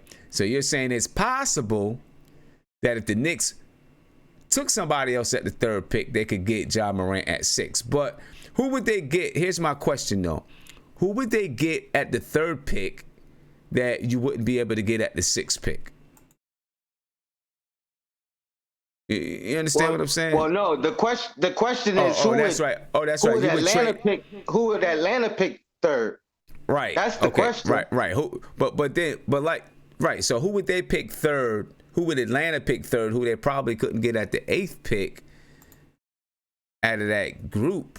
I mean, unless they really, really wanted DeAndre Hunter, they're not going to take Darius Garland. They're probably, maybe they would take Kobe White. So I'm trying to figure, who would they take at that 3rd pick that they couldn't wait until the 8th pick to get? I mean, so I don't know why. It would have to be somebody that they could potentially lose at 7 or 4. Yeah, I don't know. But you think they'll take Cam at 3? I think that's high for Cam, man. Because it's possible. I can see Cam going 3 after RJ and Duke getting 3 guys in a row. Whew. I mean, I think it's hard when they can get Cam at 8. It's likely they can probably get Cam at 8. Who picked 7th? 7th is Chicago. right? So if you're figuring at 8, they might be able to get Kobe White, Jarrett Culver, or Cam Reddish. Yeah, Chicago probably wants a guard. You know, Chicago probably wants a point guard. Yeah. I don't know. It's a lot, man. No, I'm saying it's a lot. Let me see.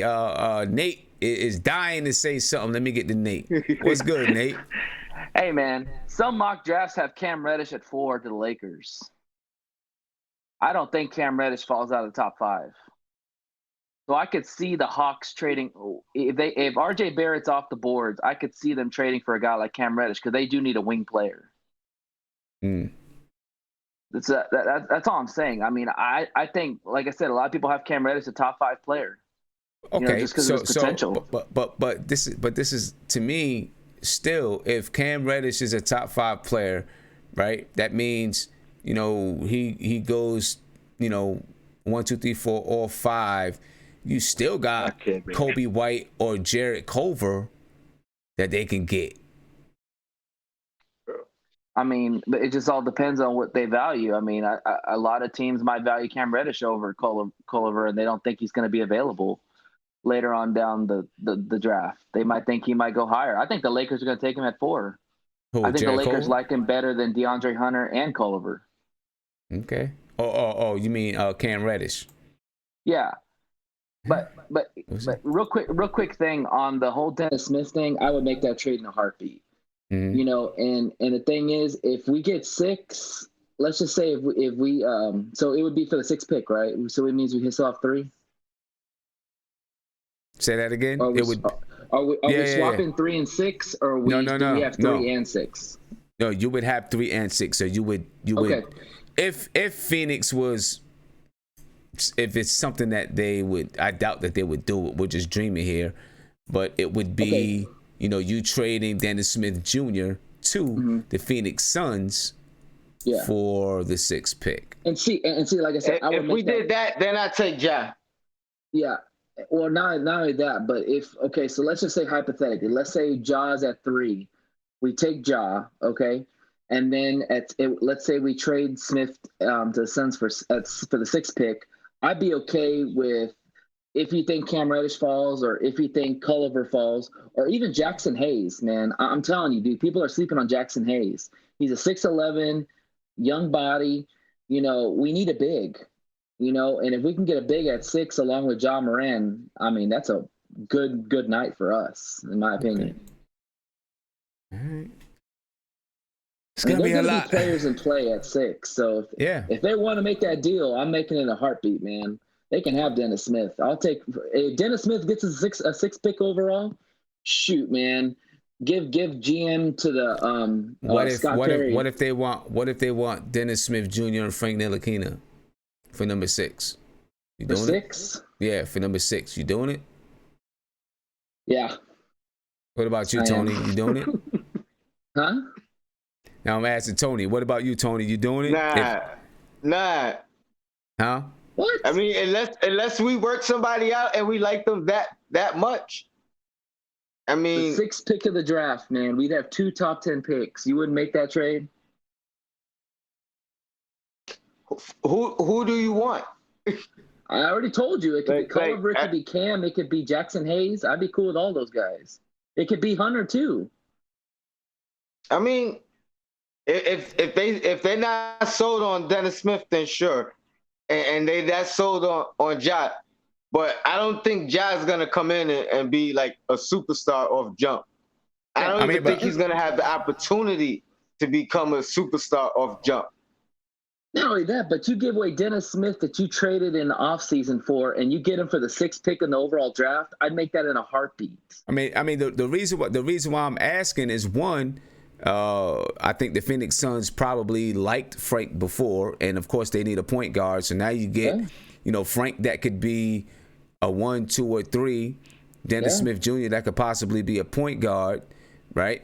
The Knicks want to clear some. They're very thin at guards outside of Booker. They don't have a lot of guards, so that would make sense. Right. The Knicks want to clear some cap space using Frank Ntilikina instead of, if you do this, you're not really clearing cap space, though. right? You're not really clearing cap space. You're taking on. Well, you're still clearing some cap space. Yeah, I don't know what Hey, Phoenix's salary cap looks like, but you would still be clearing some cap space. Sim, would you do it if they wanted Trier and Smith? Nah, I don't think. Nah, I don't know if I. Nah, no, I'm not doing it. Okay, I'm not doing it. I don't even know if I'm doing it for Frank and Dennis Smith Jr. I'd have to think about it. Yeah, we need a future pick or something. I'd have to think about it. Move. I mean, I don't think anybody would trade for a 6th pick for Dennis Smith. I mean, he's not that good. Me. I mean, this is all hypothetical. They probably won't. It's just hypothetical stuff. Hell no, they'd be stupid if they did that. Yeah, it's just hypothetical stuff.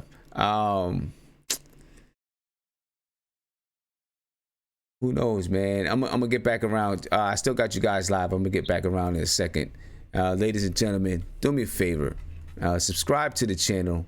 Ring the notification bell. It looks like, I don't want to speak too soon, but it looks like, the audio stuff is working. I think, there was something going on with the phone lines that was a little bit, messing up. But, it looks like we got things going again. What I do want to do, though, is quickly, for those who weren't here the last show when we talked about Ron Artest, we started doing Nick moments, and we're gonna do one again today. All right, I only got one for you. Tell me if you guys remember this here, and this should be a fun one. This is Jamal Crawford hitting the game winner over the Denver Nuggets, whenever it was. And that's a long time ago. Yeah, it's a long time ago, right? Really long time ago. Listen, Jamal Crawford, man. Jamal Crawford was always one of my favorite guys. Your 4-point play. Yeah, you know what I'm saying? He was a pro. Yeah, he was always one of my favorite guys. I always wanted him to come back to the Knicks. Always wanted him to come back to the Knicks. Just a small role. Didn't have to be anything major. I just always wanted him to come back to the Knicks, be a part of the organization. Because I always liked Jamal Crawford, right? But just remember this here. Peep this. For the snap. Bang! There it is. Good old Mike Brain bang.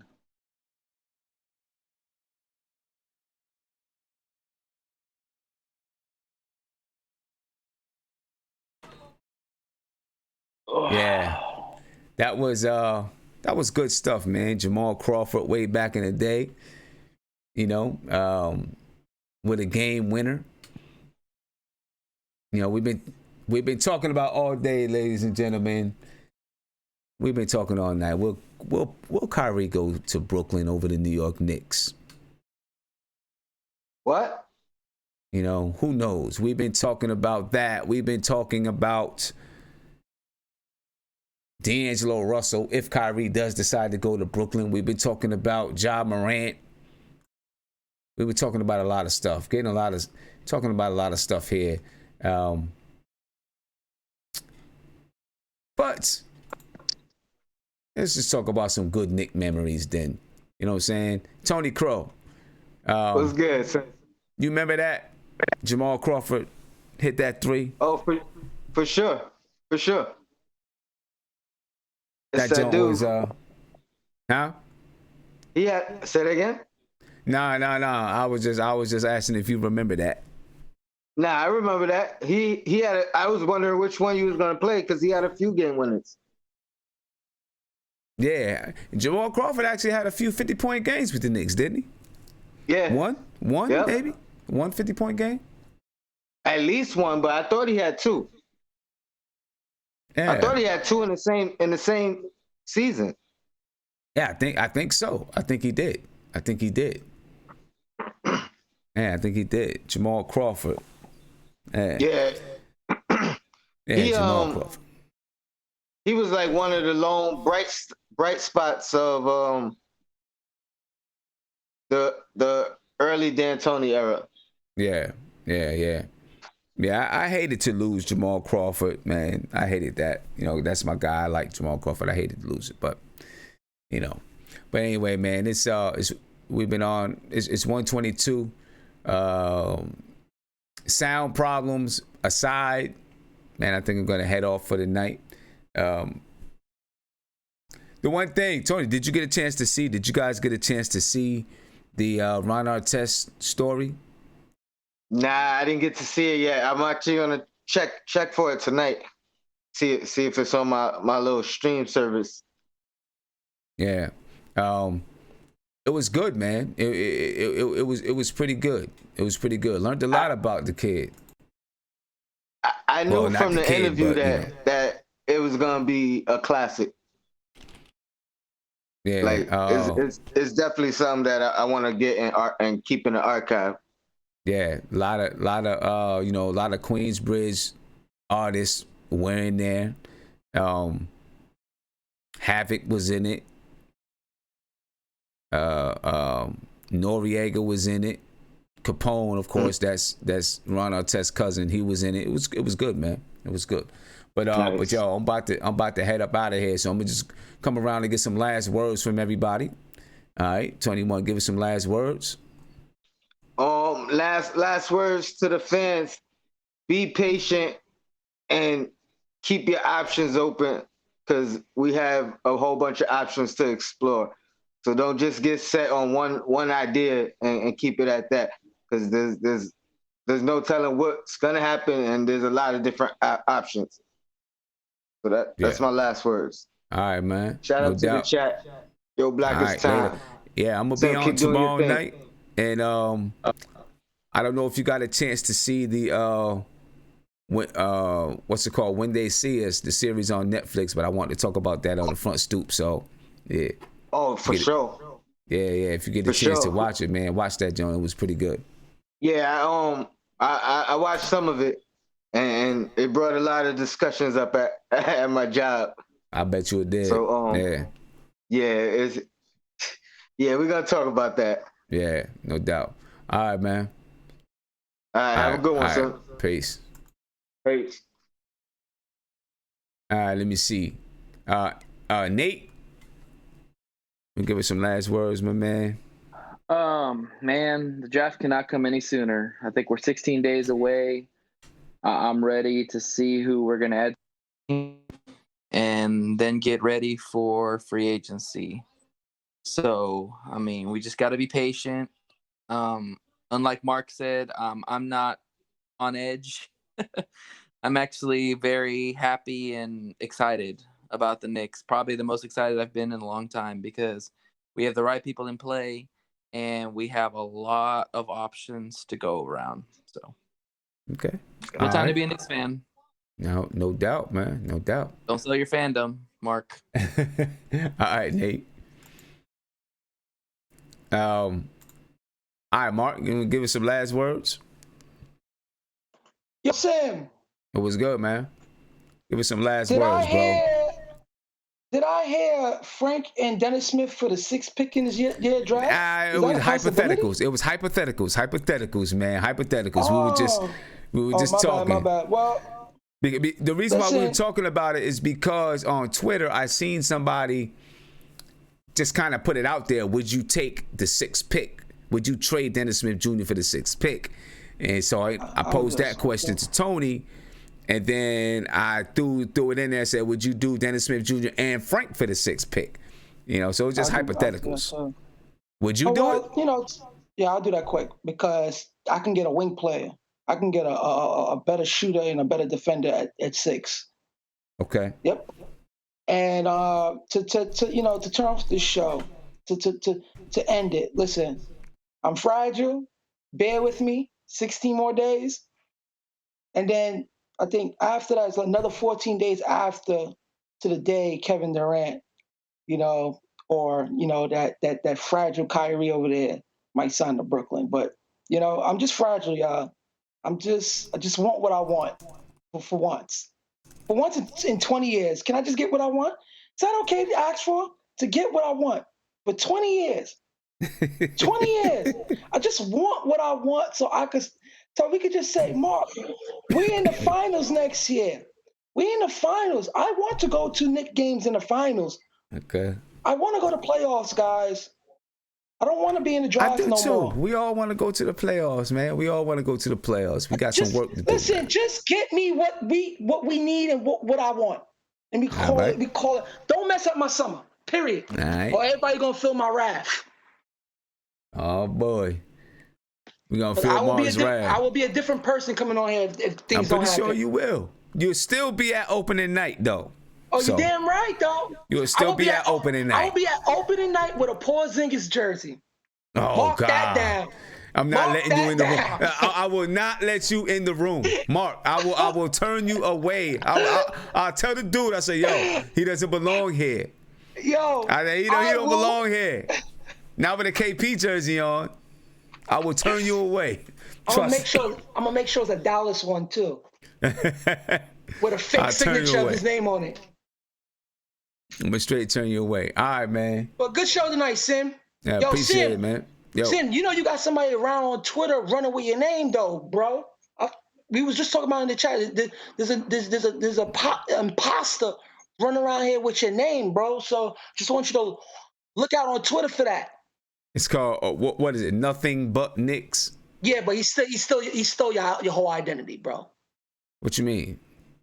He basically has your name, but he just spelled it differently. Yeah, he put the G in there. Yeah. I seen it. I seen it. I seen it. As a matter of fact, I think I don't even want to go there. You know, I told you, son, you the star. I seen it. These poses, man. I seen it. Nothing but Knicks. I seen that. Yeah, come on. He tried to be clever with that. Ooh, I added a G to it. Oh. But holla back, Sin. Good show tonight, bro. All right, man. Appreciate it. I'll be back on tomorrow night. All right, Brody.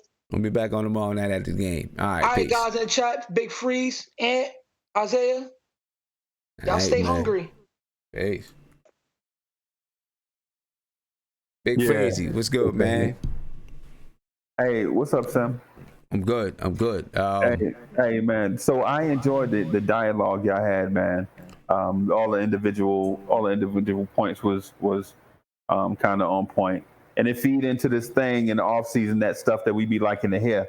You know what I'm saying? Hypotheticals, and you know some of the not actual facts, but we have to kind of go off what we hear. You know what I'm saying? Like if Stephen A. Smith say it on TV, then we have to kind of go by what he said, because he kind of one of the best sources we got.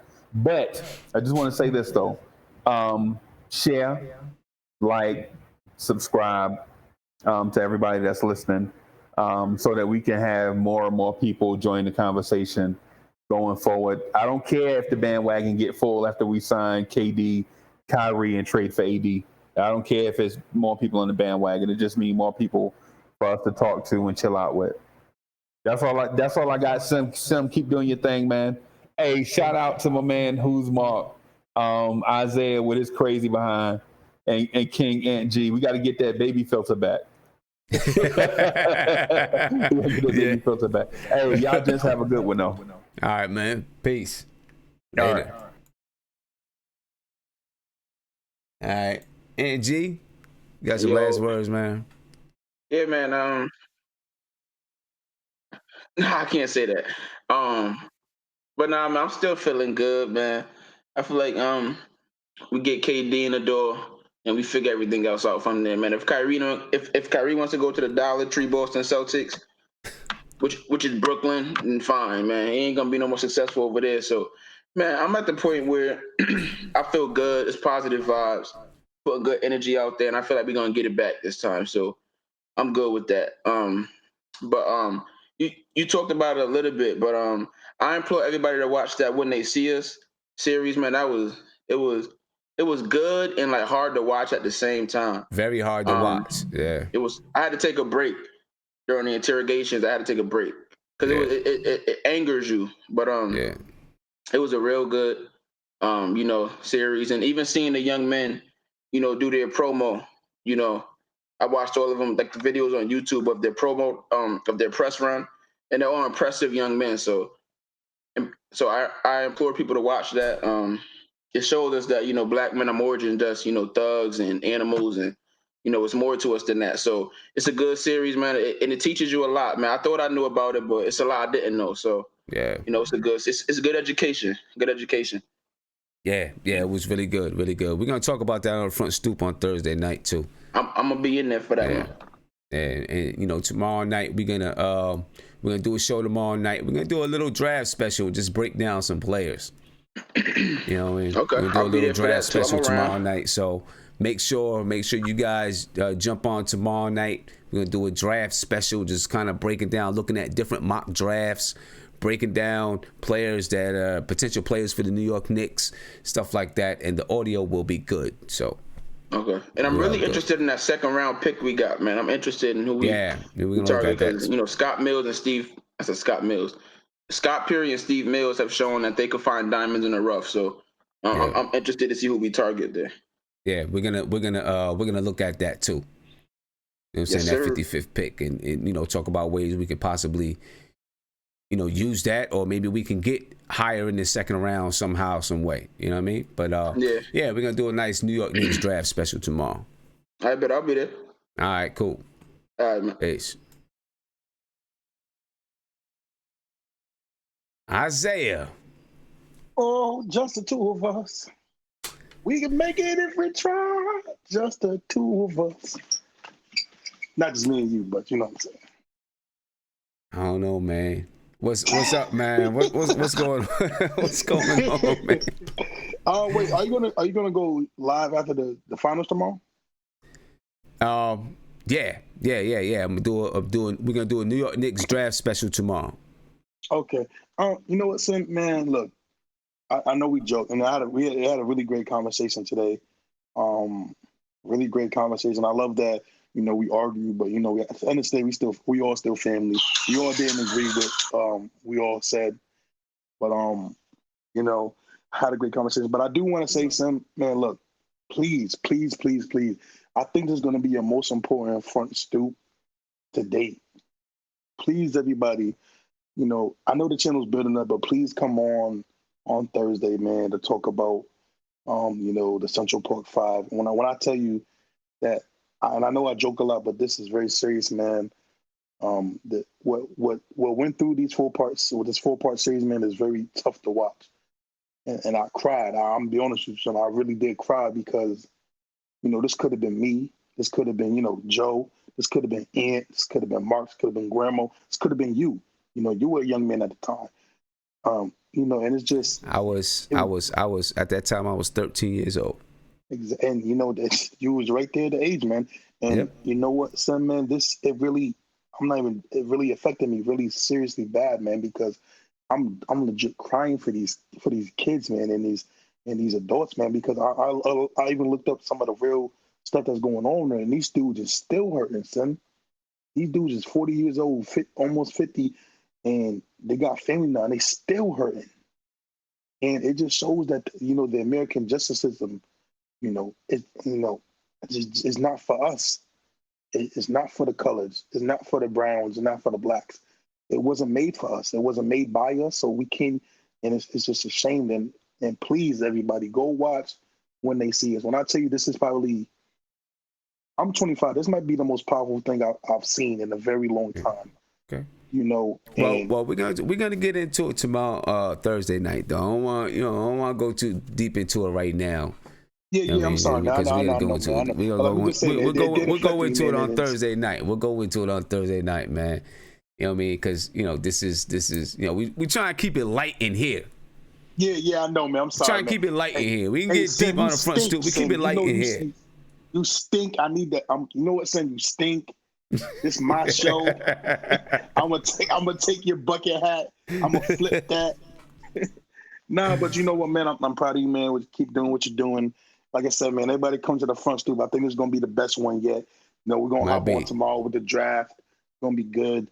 Yeah, draft special tomorrow night, folks. It's going to be a draft special tomorrow night. So make sure you join me tomorrow night. Look out for the notification. All right. So if you haven't subscribed to the channel, subscribe to the channel so that you can get that notification. Subscribe, ring the notification bell so you can get the notification. Tomorrow night, we're going to do a nice draft special where we really break down potential Knicks draft picks, some things they may do in the draft. We'll talk about that 55th pick and what we should do with that 55th pick. So make sure you join me tomorrow night, right after that NBA Finals game going on. Right? Go ahead, Isaiah, man. Oh yeah, Take man. us out, bro. Last thing I'm gonna say, Guillermo, if you're watching, I'm gonna rip up your small V-neck that you always be wearing with your big ass McDonald mic. And Mark, shut the hell up, but you my guy. Love you, Sim. Keep doing what you're doing, man. No doubt. All right, man. I'm out of here. I'll catch you tomorrow night, bro. All right. Yeah. Remember, tomorrow night, ladies and gentlemen, tomorrow night, we're going to have a draft special tomorrow night, New York Knicks draft special. We're going to break down players. We're going to break down potential draft picks. We're going to break down salary cap. We're going to look at a lot of things. So make sure you are subscribed to the channel, right? Make sure you subscribe to the channel. And if you're interested in opening night tickets, you can put a down payment on them right now. Just go to my website. I just put the website in the chat. Go to my website. Right there on the front screen, you'll see a flyer. And you can click on that. Put a down payment on your NBK opening night tickets. Anyway, ladies and gentlemen, I'm out for the night. I apologize to you about the audio stuff acting crazy. It won't happen again. I promise you that. At least not the next show. It'll happen at some time because it always happens. Something always happens on this show. But anyway, I appreciate you guys for staying up with me. It's 1:39 in the morning. I'm logging off. Appreciate you for being here with me. Make sure you join me tomorrow night for the draft special. And I'm out of here. Peace.